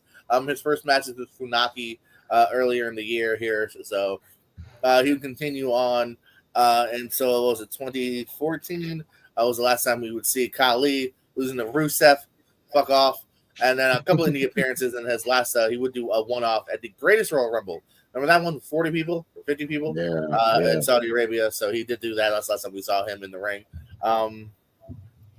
Let's see here. We got Tommy Dreamer, of course. We continue on. as you said, he'd wrestle for everybody here. He's one of those guys that could do TNA, and even he's in the All In Battle Royal. If you look back in the day here, still backstage at TNA, still to this day. But it's been almost a year since he's been in the ring for TNA. After he lost the digital title to Crazy Steve back in January, but still keeping up pretty constant indie bookings though here. So I still has had a pretty busy 2024. And he said before, he's one of those guys he'll be accepting indie dates till he literally physically can't. Sean Devar, who I've always been kind of a fan of. I always thought he was kind of underutilized. Like Richie said too, like sometimes more of a manager here. Like if you look at his matches, he has one match in November, two in October, and then before that you got to go back to January. So that might have been partially because of injuries as well here. He'd have a good TNA run, X Division champion. Abdul Bashir. Yeah, for originally being Abdul Bashir later on. And then also a quick NWA run back in 2021 is the last time he was in the ring. But he's still a guy that you see almost every week, where you'll see him pulling people apart on Raw and SmackDown whenever brawls happen. They even name dropped him the other a few weeks ago. I'm sure they went, "Oh, it's Sean Devari there trying." They're name dropping the agents. Hey, I'm fine with I that. like it. I mean, let's not act like we haven't seen those guys for years on our television. So, so yeah. I didn't mind when they would name drop, before he came back and as a full-time wrestler, when they would name drop Finley. Like you see Fit Finley out there, pulling people apart, and then he came back and started wrestling again. I don't mind it. We know who Dean Malenko is, for a little while. Like we know who these guys are. You can name drop. It's fine. I'm not stupid. No, I don't mind that either. It's just still jarring. Like even like NXT that they'll mention someone's like a former, WWE on the Saturday Night's Main Event Michael Cole made multiple references to the fact that Chelsea Green's a former Knockouts champion. I'm like, oh, that's cool, but I'm not used to it. Yeah, you're used to them acknowledging other wrestling companies. Yeah, acknowledging other wrestling companies exist and that they've made accomplishments outside of their wrestling. Good stuff. So this is where we get Paul Heyman heading into the locker room to ask a fully dressed, by the way, Bob Holly, who was not booked in a match, but he's got his ring gear ready to go and his tights on. Again, I find that a little odd, when he wasn't booked in a match. But he asked Bob Holly to replace the injured Sabu, and of course Holly takes him up on the offer and says he'll take advantage of the opportunity. And again, with the bullshit chants in the background, as you could audibly hear during this thing, is that they're just still not happy about Sabu not being in this match. But they then go to no. Who would you get if you guys? Nah, I'm right. I'm not ready. What? I'd love if he just turned the opportunity down. Like, who would you get if he turned the opportunity down? Like, oh no, I'm not ready. Who else is there available? I don't know around this time. I mean, you go ask Kevin Thorne, who's in the next match. I don't know. Rene Dupree, do you want some redemption? Yeah, I mean, was Yoshi Chatsu there yet, or was that another 2 years off? But yes, we get another tag team match. This time a mixed tag team match, as we got Mike Knox and Kelly Kelly doing the gimmick we so love, Richie, of the jealous boyfriend who has a girl who likes to get naked all the time but hates that. So, we all love that gimmick that's been done to death. So we can only assume, he does. I guess he does. The gimmick is he doesn't like other people seeing her get naked, because if he doesn't like getting naked in general, then I assume he doesn't have sex. Yes, I would assume so. But on the opposite spectrum, some people you can tell do like to do that thing. We got Kevin Thorne and Ariel, the your resident vampires here on ECW. So we got a mixed gender tag team matchup here. Now, to be fair, the first 3 minutes of this match I thought was a pretty good Haas fight. I'll say that. I was kind of enjoying it. I can't lie. I thought Knox and Thorne were beating the shit out of each other for about 3 minutes, and it was actually kind of fun. Like they were just laying into each other. So I want to be a fair man. I'm being fair, but then it all goes to shit. But I'm just saying, to be fair. Thorne starts off hot, hitting some kind of big back elbows, some right hands, really pounding away on Knox, kind of almost doing like the Sheamus, kind of pounding on his chest a lot. Knox hits a big hair slam and then hits a big lariat, throws some stiff forearms. Thorne then takes some shots in the corner. Again, these guys are beating the shit out of each other. Like I'll give them. They were laying shit in pretty good. It was a halfway decent little house fight here. But I also wrote on the side, Who is the face and who is the heel in this match? I have no idea. The only baby face in this match is Kelly Kelly. Yeah, because I'm pretty sure Kevin Thorne was a heel around this time, and I know Mike Knox was a heel, so I don't know who I'm supposed to cheer for here, and the crowd doesn't know either. Knox eventually fights back with a big bicycle kick for a 2 count. Ariel then gets a blind tag as the guys are kind of locked up near the ropes. So, of course, Kelly gets a tag in. Ariel starts out with some forearms and some chokes in the corner. She drops an elbow on her. And then, so working her over, Kelly's in trouble, goes to tag Mike Knox, but Mike Knox jumps off the apron and walks out on Kelly and leaves her hanging leaves her to the pickings. And pretty soon after, Ariel grabs her. And I'm not sure what kind of move she hits here. I called it a choke STO is what I called it, because it's not like a choke slam. She doesn't really lift her off the ground. She just kind of chokes and then just kind of slams her down. It's similar to what, like, I don't know if you've seen Alexa Bliss do it. It's sort of like she does this thing where she, like, especially when she was like playing out the Sister Abigail theme type character, she'll just choke them Alexa Bliss makes it look much better than. Yeah, I just called it kind of a choke STO sort of a thing, but hits into Kelly and gets a 3 count. So again, pretty short. You get about 3 minutes of a house fight, and then you get a little bit of a kind of a cat fight, and then Mike Knox walks out. I think this thing goes like 5 minutes. So that's the 3 count. The Sandman then hits the ring with his music, drinking his beer, getting a Singapore cane. He comes in and just wails on Kevin Thorne with this cane. He hits him in the gut. He whacks him and waffles him right in the head with his damn cane, and then just did the thing where he just gets on his knees and just repeatedly wails on Thorne, hits him a couple times on the rampway, and then drinks his beer. And that's pretty much the end of this whole segment. So, Richie, I don't know, what did you think about this fiasco? I thought like, okay, maybe like Kevin Thorne and Mike Knox backstage in Vince's or whoever, their eyesight. And it's like, you go out there and that's right. You've got a girlfriend storyline. You've got a dick that. You go out there and didn't worry about the heel face dynamic, because it's annoying. Because that right then, obviously, you said Sandman attacks Kevin Thorne. That's a match. Why have Sandman in a match? Do Sandman and Kevin Thorne. I don't care about Mike Knox. Well, and they both had canes. Why not just do like a Singapore cane match or a Singapore cane on a pole or something, or just do something with that? They each had, because Kevin Thorne tried to hit him. He had like a black Singapore cane, like spray painted one. He had his. Just do a Singapore cane, something or other gimmick. I don't know. Like, something. And babyface or heel, Kevin Thorne hadn't been on TV enough for them to get cared about him. I think it was like he'd only debuted like maybe weeks early, maybe a month, and people don't connect. People don't connect that he was Mordecai. I mean, probably try to forget that he was Mordecai. Hey, don't spoil JPO's notes. Hey, stop it. Mordecai had silver hair. This dude obviously has black and red hair. What are you talking about? So I'm just hooked. It's just like, you don't do.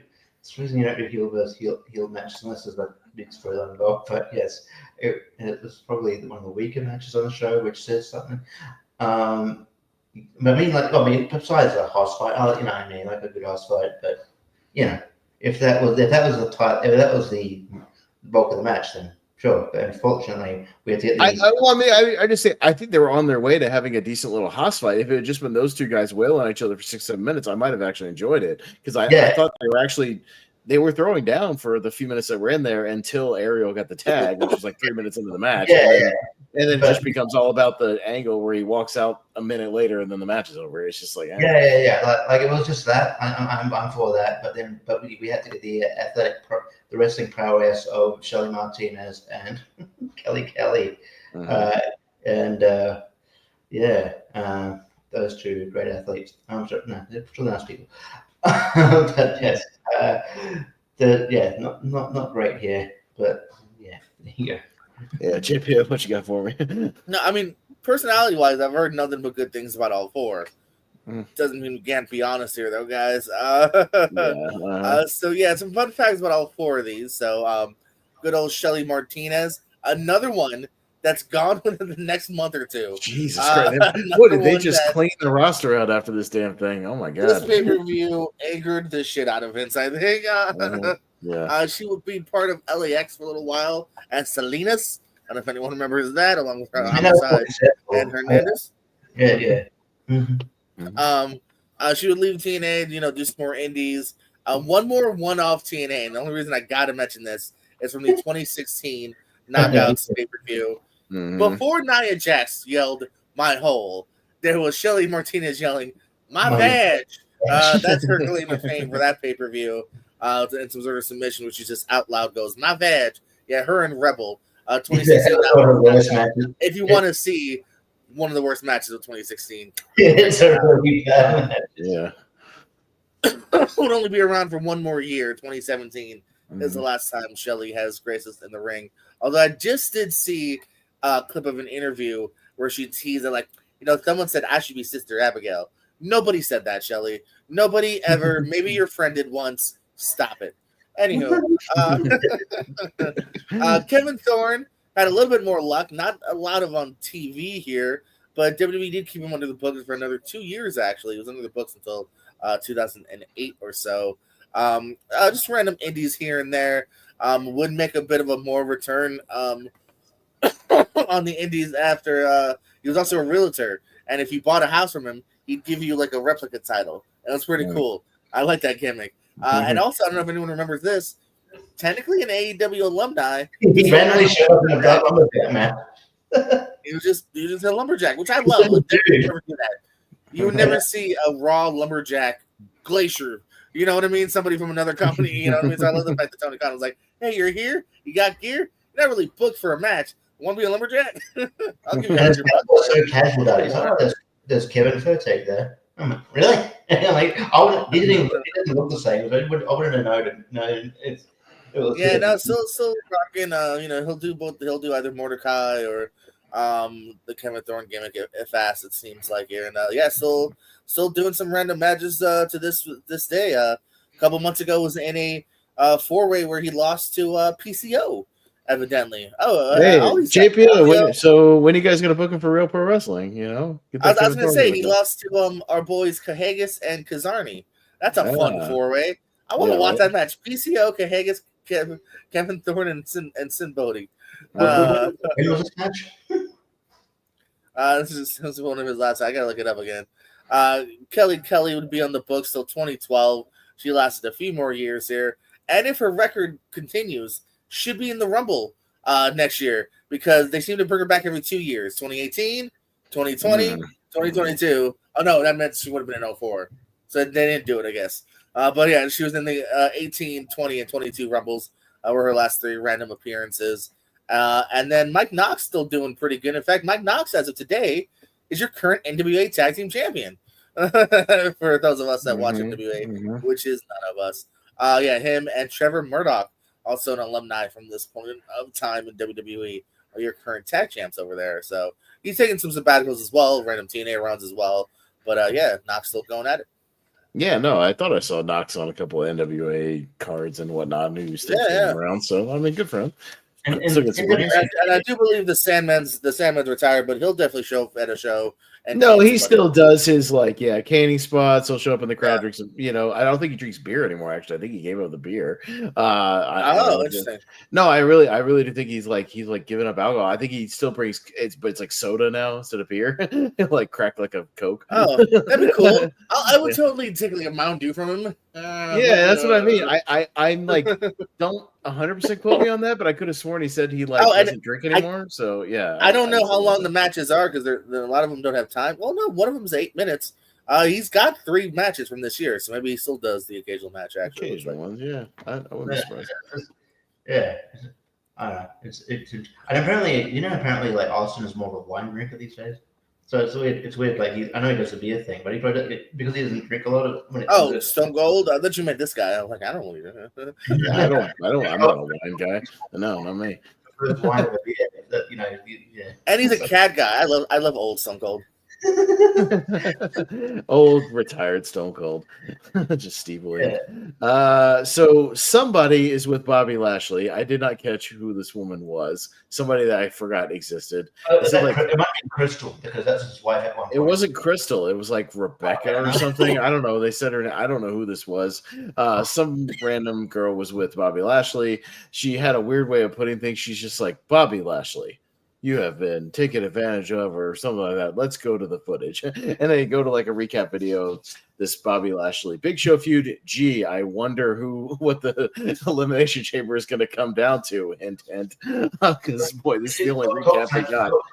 Talking the cadence. Remember when Tiffany was general manager at ECW? Now, Christian, you're going to be in a match with. It might have been Tiffany. I don't know who, but yeah, it might have been her. I don't know. I think she comes in later, but yeah. But anyways, they come back to Bobby Lashley. He just cuts a very generic promo about overcoming the odds tonight, and he's gonna become champion again. Very kind of basic, generic, whatever. He was too green for this opportunity. Like, no, 100%, and the crowd knew that too. So Heyman comes out to stretch the pay-per-view time, aka cut a really long promo, and just kind of improvise. He comes out with his Riot Squad goons, who, if you didn't know, under the mask was the Bashams. That's what they were up to. Yep. So this is what they were doing after their little run.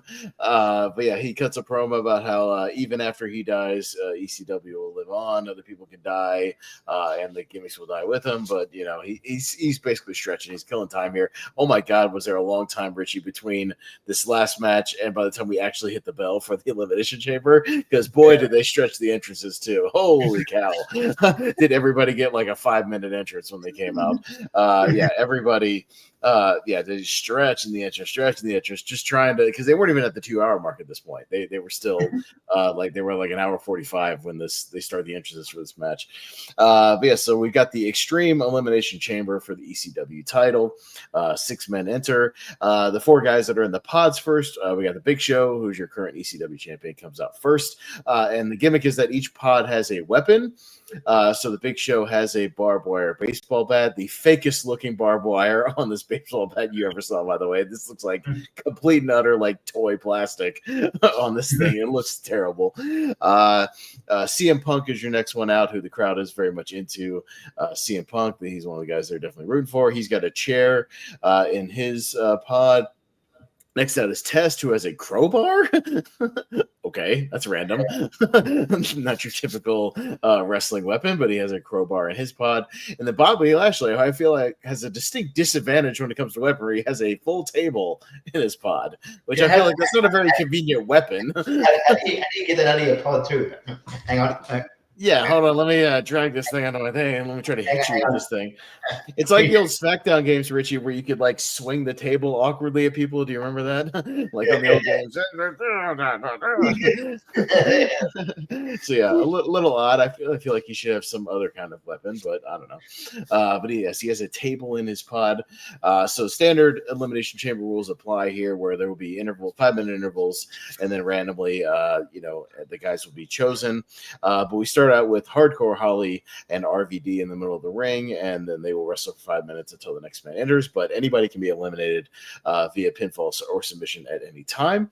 So like I said, we start out with Hardcore Holly and Rob Van Dam. Crowd is firmly behind Rob Van Dam, obviously, because he is, the biggest ECW original on the show, and they're rooting for him to.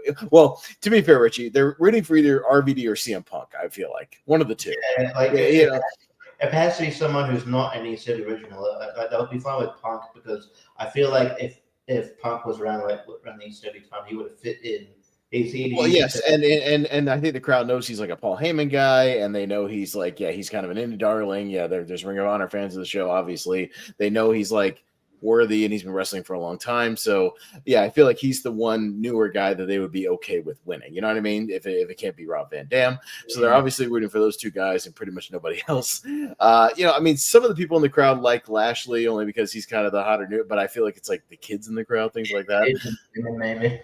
Yeah. So it's something like that. But so we begin the match again with Holly and Rob Van Dam. Holly kind of jumps RVD and starts pounding him. He whips him over the ropes to the steel grating on the outside. RVD jumps off the top turnbuckle and does kind of the Spider-Man thing that he did in the original Elimination Chamber that we saw, Richie, where he kind of jumps and hangs on to the chamber, but then he goes to try to crossbody Holly, but gets caught on the ropes instead, so he goes down, and then Holly body slams him on the steel once or twice, and then let's see. This was back when it was steel, not like the protective stuff they had. No, it was actually still like the actual steel grating, so it definitely looked like it would suck to land on. That's for sure. So he then does our favorite spot, Richie, where Holly goes to the top turnbuckle and jumps off to do something, but catches the boot. I hate that. Top rope nothing. Top rope nothing because he just gets caught with the boot. I was like, get his boot up. Yeah, what's the goal of that move? I never know. Stupid. Yeah, it always looks bad. Just don't do that move. If you're a wrestler out there watching this, don't do that move.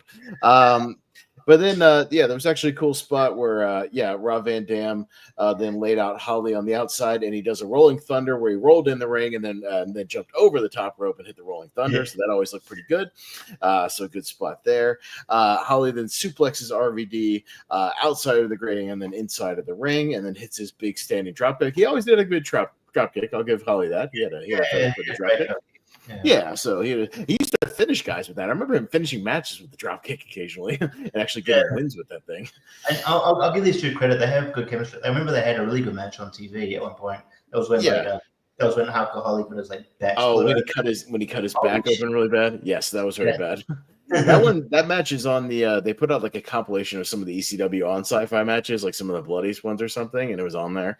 That match was bad. Look, I'm a fair man. I think the first 10 minutes or so of this match is actually pretty fun. It's actually pretty decent because with Holly, RVD, when Punk comes in, there's actually some fun stuff going on. So I'll give him credit for that. Like the first couple of minutes of this match, not bad. I'm a fair man. CM Punk is the first one in after the countdown here. So he comes in, hits his big springboard clothesline, which looks really good. He throws a chair at Holly's head. So he's kind of running wild. Crowd's getting into it. But RVD then catches one of the chairs that Punk throws and throws it back into his head, of course. But crowd's popping for all this stuff. It's pretty fun. There's a springboard drop kick by Holly to Punk. And then Punk and RVD then do that sequence that eventually ends with Punk kind of doing like the quick leg drop where RVD kind of squashes his head on the chair. So that looked pretty good as well. Yeah, good little sequence. They were kind of doing the RVD Jerry Lynn sequence. Jerry Lynn and RVD obviously studied that. They kind of did the same sequence here. But again, not bad. Decent stuff here. And then they prop the chair up in the corner. Punk tosses RVD's head kind of face first into the corner. And then on the outside, Holly's able to get a double leg on Punk and does the thing where he swings him into the chains. And again, this is pretty fun stuff. I'll give him full credit. Like these couple of minutes between these three guys, I think they're actually having a pretty good fun little extreme match here. So again, full, being fair here. RVD gets busted open, I think pretty legitimately over his eye. I think his eyebrow got kind of cut here and he looks pretty bad. He got cut open a little bit. There's a very weird crowd audio edit here where like the commentary cuts out and the crowd cuts out. I don't know what they were editing, but it goes to like generic crowd noise here, and I don't know what happened there. But yeah, just kind of weird audio edit here. Holly then hits a big superplex inside the ring on Punk, but only gets a 2 count. Punk goes for a bulldog, but RVD hits a super kick out of nowhere and kicks him. And then there's another countdown. Test is the next one to come in after the countdown. He brings the crowbar in. He gets Punk in the gut with the crowbar and then starts raking RVD with kind of the hook part of the crowbar in the corner. So RVD's pretty busted open here. It needs to be said, he was always big. At this point, Test is fucking massive. He is massive. Yeah, he is on a lot of juice here. He is huge. Yes, he is absolutely enormous. But yes, so he works on RVD with the crowbar a little bit. But then RVD goes to hit Holly a couple times with a few kicks, uses the chair on both Hardcore Holly and Test. And then he hits the big kind of running surfboard drop kick to CM Punk in the corner with the chair, that one of his signature moves there. And then out of nowhere, he hits the 5-star frog splash on CM Punk and gets the 3 count. CM Punk is the first one eliminated, and the crowd is pissed already because he is out. Yeah. It's like, yeah, cool, RVD eliminated someone, but it had to be him first. It couldn't have been Holly first. Yeah. So the crowd is already sensing where this might be going because, CM Punk is eliminated. And then not long after, Test acts like he's going to go boot RVD, but RVD's Holly instead. And this is where things get wonky as well because he ref counts 2. That's what he did. Mickey absolutely counts like 2.5. He stops, and I watched this twice, and he stops. Holly does not kick out. He kind of has pseudo gets the shoulder up, but like not really. But he definitely stops at 2.5, and then just says that Holly's eliminated with a 3, and it gets really weird, and the crowd has no idea what's going on, and he just signals to get him out of the ring. I don't know what kind of miscommunication happened there. I think he expected Holly to kick out, but he didn't. I thought maybe initially, like maybe someone got in the way and he counted the 3 on someone's leg or something. But no, it was like 1, 2. No, he just totally just stops and then he just signaled that Holly's out. So I guess Bob Holly's out of the match, and they just get him out of the ring, and they move on. Out of all shows to do this spot shot, you do on this one. It's very bad. So he's out. So it's RVD and Test are in the ring. RVD hits this big jumping sidekick to Test. And Test chases RVD up to the top. As RVD he's going to the top of the pod. He's going to the Big Show pod, but Show reaches up and kind of holds his leg down there. Test then flips him like off the pod. It was a pretty good bump, I'll give him that. He kind of did this like front flip off the pod and landed on his back. Test goes to the top of the pod and drops a huge elbow drop off the top of the chamber pod. And that was cool, to be fair. No, it was a cool spot, but then after the elbow drop, Test covers RVD. 1, 2, 3. RVD is the second one, or the third one, I should say, technically eliminated. And here come the bullshit chants. And much like if you remember when Daniel Bryan was eliminated from that Royal Rumble, I believe in like 2014, the crowd does not give a shit after this. They are done with this match. The bullshit chants begin, and they are not invested in the rest of this thing. So you've got Big Show. Test, Lashley, and the Big Show. Yes, they're still not one babyface to cheer for, and it's a guy you don't want because he's a Vince guy and he's green. Yeah, he's a Vince guy who's like 6 months into his run at this point. Yes. So yes, Lashley is the next one to light up the pod. But the goons, the Basham goons, kind of hold the door closed. So he's kind of trapped in there. But Lashley uses the table to break the chains above him and smashes the table kind of into the chains and is somehow able to use a wooden table to break steel chains. I don't know how that works, but he does. I guess he's a big, strong man. But yes, he breaks out of the pod, climbs out of there, hits a big top rope lariat to Test. He then whips Test into the plexiglass of one of the pods. He back inside. He hits a couple of clotheslines and a big suplex, and then he hits Test with a crowbar in the gut, and then follows it up with a big spear, and he pins Test to eliminate him. So it is now Lashley all alone, waiting for the Big Show. So the Big Show is, of course, the last one in. He brings the bar before the person comes out. Yeah. Jeez. Yeah. So, but yeah, the Big Show comes in. He grabs his barbed wire bat, of course, that's in there. Lashley grabs a chair to kind of try to block some of the shots, and he blocks a few of the shots. There's a shot to the gut there. Lashley gets whipped into the chains, but Lashley fights back and whips Big Show into the glass, which breaks the glass and goes to kind of wail on him inside the pod. Big Show's bleeding a little bit here, and then he's able to boot Lashley in the face and get a big kick on him. He goes for the choke slam, but Lashley is able to reverse it into a DDT, and then Lashley goes to try for some kind of crossbody. There's kind of a reversal sequence here where he grabs a crossbody, drops him. There's another reversal, and then Lashley hits the ropes and spears Big Show and is able to pin him to get to 1, 2, 3. And your new champion, ECW champion, is Bobby Lashley taking the win here. So kind of a half pop for Lashley, at least beating the Big Show, but the crowd is still pretty pissed that it is not either RVD or CM Punk. So again, it's again weird booking decisions. This match has Vince written all over it. Vince last minute changes written all over it. I know Heyman wanted either Punk or RVD to win because he was still kind of halfway in creative at this time. He would quit the company pretty much right after this pay-per-view as well. So along with the other roster people, Heyman was gone.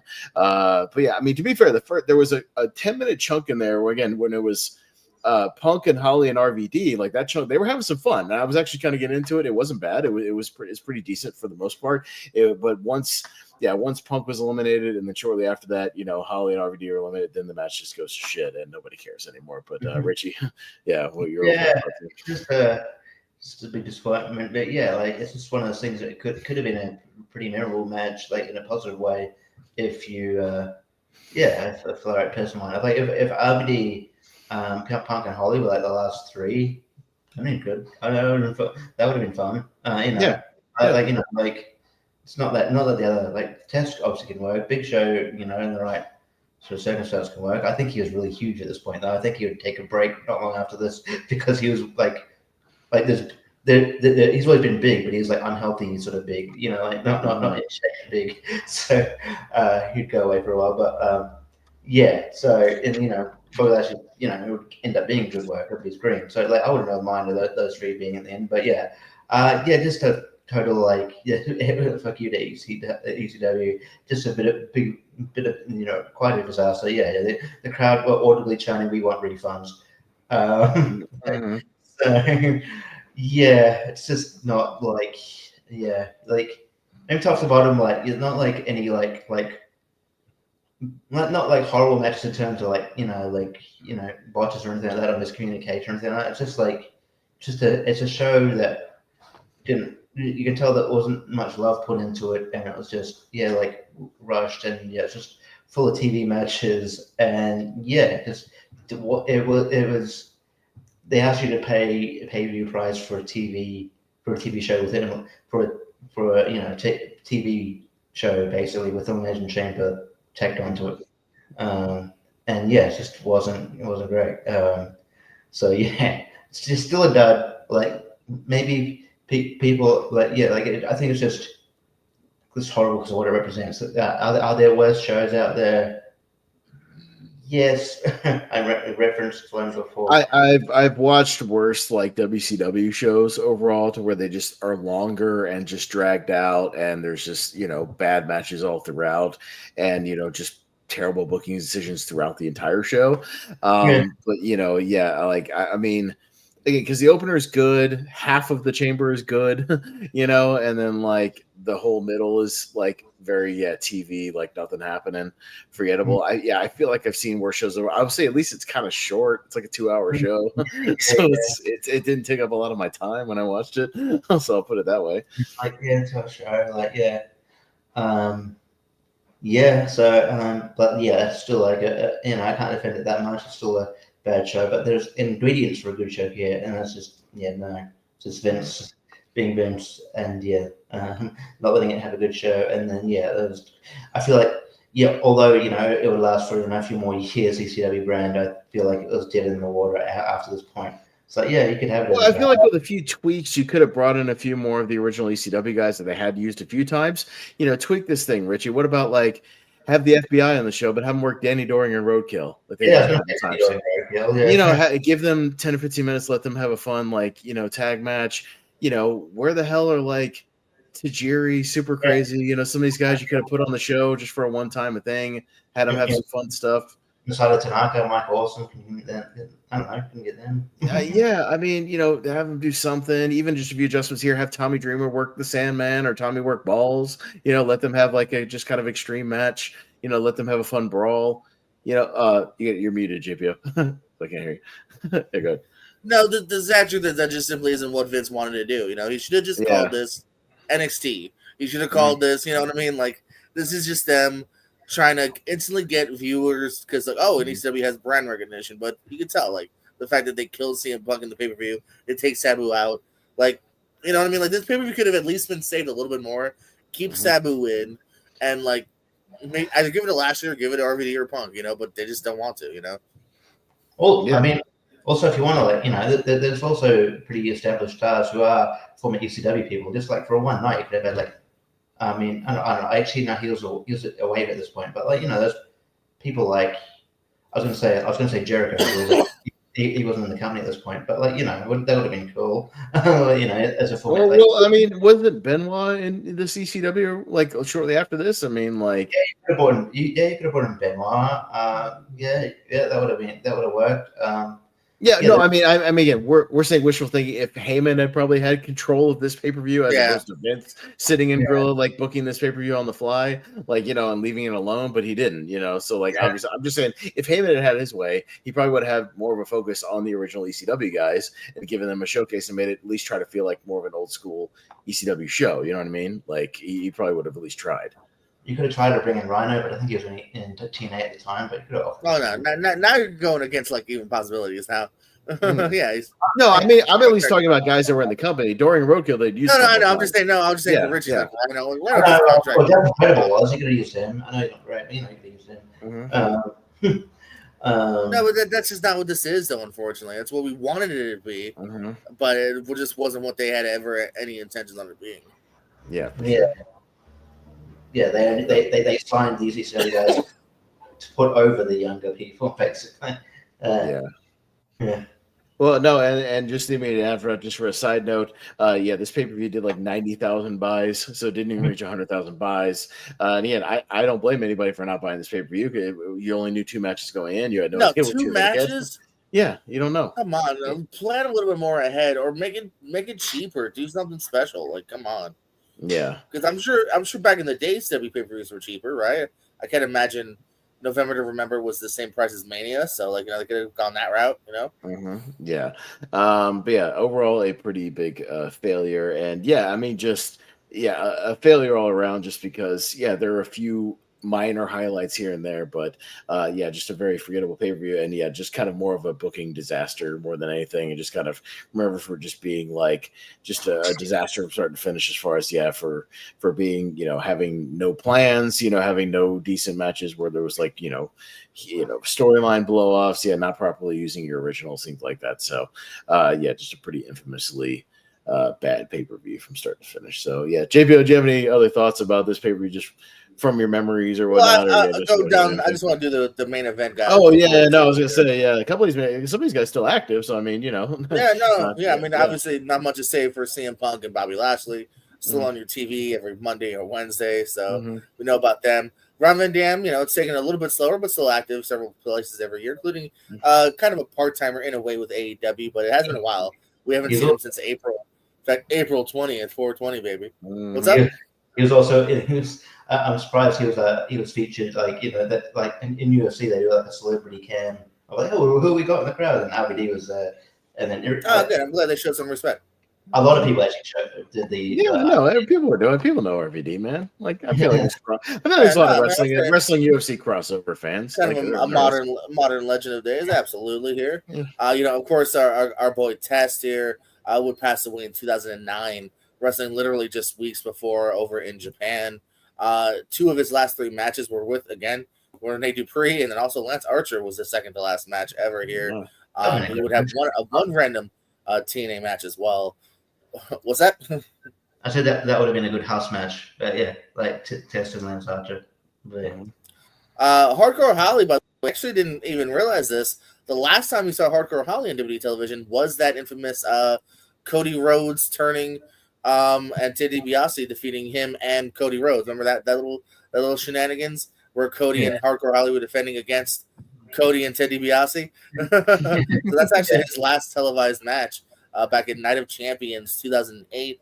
We'll do some indies here and there. And hey, just like Tess and just like pretty much everyone, has one random TNA match at some point. And then but wraps things up about 2019. So it's been about 5 years since Hardcore Holly's been in the ring.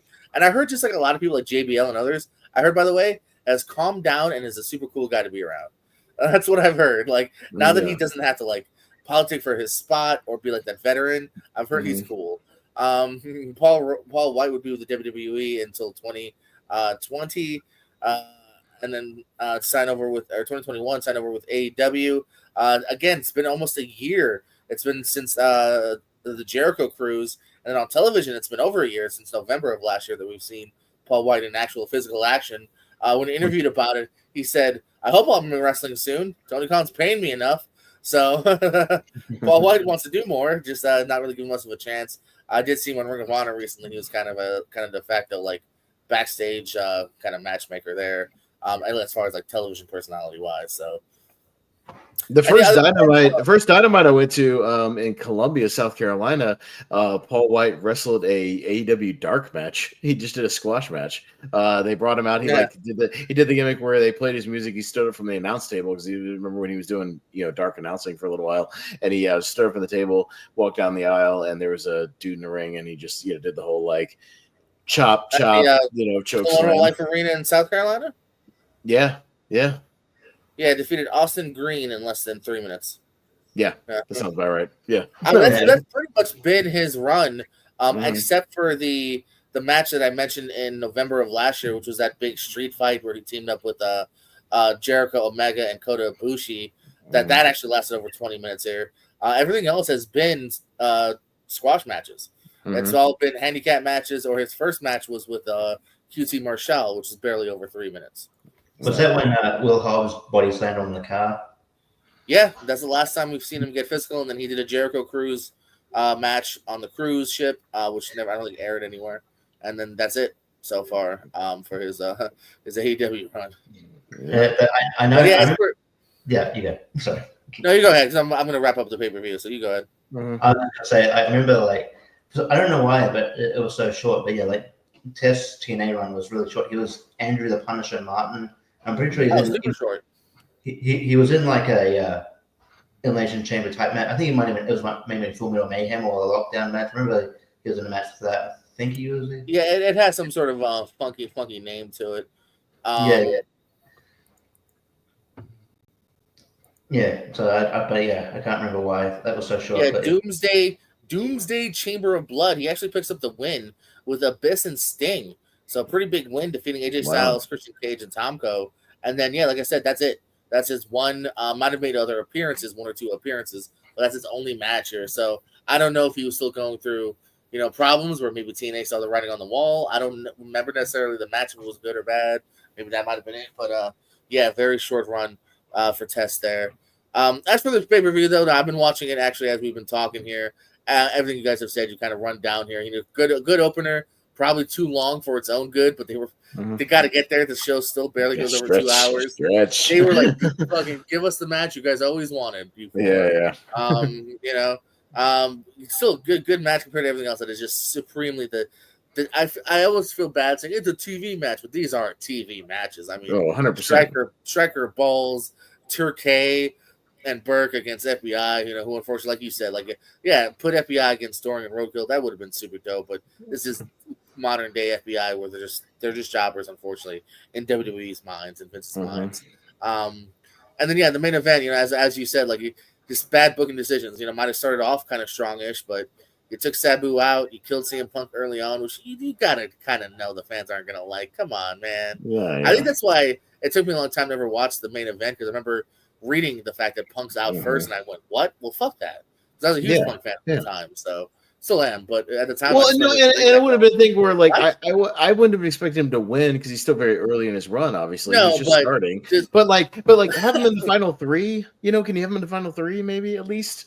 Something like that. Or at least last longer, because the match goes on for quite a while after him. So that's what I meant. Not first. Like Big Show outlasted him, and he wasn't in the match. He was in the pod. Yeah. So and the fact that it's a full price show for 2 matches announced just shows that they didn't have their shit together, and it would end up being the only ECW pay-per-view from this era, from this WWE era. Yep, and mostly so. Yeah, like you said, a couple people asking for their releases, not getting them though. I know Steven Richards and Tommy Dreamer both asked, but did not get them. Were not granted. They both hung around, but Paul Heyman did leave the company after this pay per view and would no longer have any kind of creative say in anything.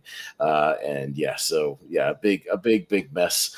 And like you ran down, JPO, a bunch of these guys are gone like a month later, 2 months later. Yeah, so it's funny. As I'm looking at their matches, I'm going.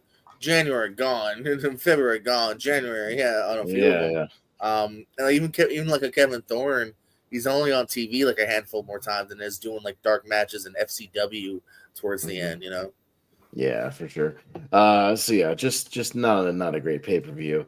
But I wanted to revisit it, see if there was any nuggets of goodness, but no, it's pretty much just as forgettable and as badly booked as I remember it being. And pretty much all the things we remembered. Yeah, opener pretty good. Elimination Chamber, half of a good match until Pug is out, and that's about it. That's not good. I could be wrong, but I don't think Heyman comes back until Brock comes back in like 2012. I think so, yeah. Mm. Yeah, I don't think there's anything in between. No. Mm-hmm. I know TNA tried to court him at one point to be like a creative guy, but he turned it down. I think he told that story that he came close, but didn't actually do it. So, So that's all I got, guys. We'll wrap it up there. So just a little goofy, silliness to kind of end the year. Talking about an old pay-per-view again before Richie got all this stuff scrubbed off of his, before this his thing. But we got again another exciting week coming up because I'm sure we will have plenty to talk about in the near future. Because next week we'll talk the actual World's End pay-per-view. I'm sure we'll be on here watching it. I did the JPO thing you talked about. I paid for the 2 in advance, so it's already pre-ordered. Yeah. It's ready to go. So, yes, I already have it ready to rock. Just got to log into that Triller and pull it on up, ready to roll. I wanted to make sure I could sell that to you, Paz. That way December was locked in. I know. I've seen No. I've seen him do that before. I think I missed it last time, but this time I did get ahead of that. Yeah. I did do that. So it's a good deal. So that one's ready to roll. We'll watch it again. It should be a solid show. I mean, they always deliver in the ring. There should be some good matches on there. And then and then I'll have a live report from the follow-up show, that Fight for the Fallen. Yeah, the Max live stream. So we'll maybe JPO you can watch on Max and see how that goes. On your end. I'll be there live. So you tell me how the live stream comes off, as far as the presentation and whatnot, or how it works, or if it runs smoothly, maybe give us the report on that end. So, and I'll give you the report from the live end. So that should be an interesting one. And and then we're only about a week and a half away from. I wonder too. Now that we're talking about it, I wonder if it's commercials, or are we gonna get to see now what the foreign Fight TV people see? That's what I said. You'll have to tell me. I don't know. You'll watch it and let me know. Interesting. Watch it. Let me know. I never thought about this just now. Oh yeah.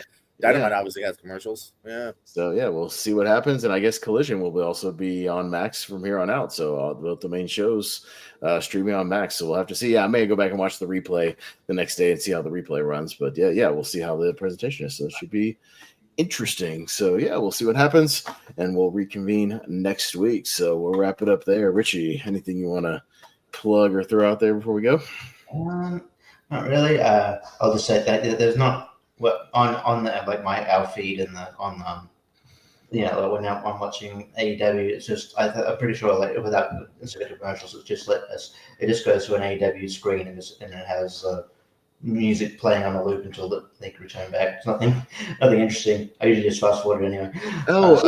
Peacock does that sometimes with the WWE stuff. It'll be like, you're freeze your presentation, we'll be back in a moment or something like that. I know it's done that before. Yeah. So, as far as what's coming up, a bit of a little break here. I assume we'll be back at World Movies soon. We haven't spun the wheel yet, but we'll get to that. I'll at least get him to do it when we reconvene for the holiday show tomorrow night. So I'll get him to at least spin the show then. So. I will be. Pretty sure. I'm going to be. I've got a match at CWT, I believe. Next week or so. I've been playing that for a while, so it's good to get back in the swing of things there. I'll be on the most anticipated tournament Friday. I always like doing that show. It's kind of cool to see Yeah, no, Malcolm puts that together, and he actually puts some good effort into it. He usually puts if there's a poster, obviously he'll get the poster up, but he'll at least try to put like the title and like the director and like a brief description even. So like he puts a lot of effort into those to get it ready for us. So yeah, it's always a fun little show. I mean, you can always like sometimes go back and see whether the movie, after you've watched it, if the movie actually met our expectations. Because sometimes we're like, yeah, that movie's gonna be great. Like, oh, okay, fair enough. I got to look up and see what won our last one. I know we've had Killers of the Flower Moon win. We had John Wick Chapter 4 win. So I feel like John Wick lived up. Killers, maybe not, depending on how much you liked it, ish, but still a good movie. Yeah, I'll have to look up and see what won last year and see if it lived up to but yeah, so looking forward to that. And then, of course, we'll get into our, on the sort of podcast lead now. We'll get into our best and worst, collate that list. So that should be also fun to do. I remember now. Furiosa was our most anticipated. So, I mean, it was a really good movie. It just kind of didn't expect it to bomb the way it did. Yes, but no, good movie. Talk about that. It was a great movy. I know, it's a great movie. It's a great movie. I'm just disappointed that it didn't catch on. I guess I'm disappointed in that, but I'm not. I wouldn't say we weren't wrong. So right, the movie fucking ruled. So I'm seeing all Mad Max movies. Anyway, but yeah. So no, that's for now. I believe. Back next week, and then I'll get back in the swing of things when it turns over to the new year. So yeah. All right. Yeah, JPO, what you got going on? Oh, no, I'm over at the Periscope channel. Shenanigans happening over there. We got Brian Michaels' birthday ASAT tomorrow. I think another ASAT in a couple days after that. And then Movie Hero Network. I will also be, I think, both on Friday for that holiday thing. I'll be on the upcoming 2025 anticipated. I look forward to that as well. It's fun talking feature movies. Just follow us here on this channel too every Thursday, guys. We appreciate you. Yeah, no, thank you very much, guys. Yeah, you can mostly find me over on the Movie Hero Network. We got a Facebook group for the Movie Hero Network where we post all of our different shenanigans. And we can subscribe to that. Again, we got a holiday finishing up a holiday tournament, the most anticipated one. Yeah, that should be fun. Just kind of looking forward to the new year and new movies. And then I know I'm taping it. It's not going to be out yet, but I'm taping with Jacob Cameron over on his Ryan Cam channel. He'll release it in January, but we'll be doing our anniversary discussion of Tremors because, of course, he hit me up for Tremors. So I got to talk Tremors. And it came out in January of 1990, so that'll be a January thing. I think I'm even doing a commentary right on purpose in January for that at some point. So it's all Tremors all the time next year for the anniversary. So wish they would release it in theaters. That'd be great, but I guess not popular enough to do that. But not going to happen. So we'll leave it at that. And we'll return next week with our review of Worlds End. And of course, we'll be talking about the Dynamite Fight for the Fallen, which I'll be at. And we'll be talking about how the presentation came off on Max. So we'll bring you a report on that. So it'll be very AEW centric next week. So we'll talk about that and get hyped up see if they announce anything else for the Netflix Raw debut, which will be the week after that. So it's a very exciting time for wrestling, getting ready for the new year. So we'll wrap it up there. Shout out to you, Barber. Miss you. We'll hopefully see you next week. For Richie, for JPO, I am Pez, and we will see you guys next time.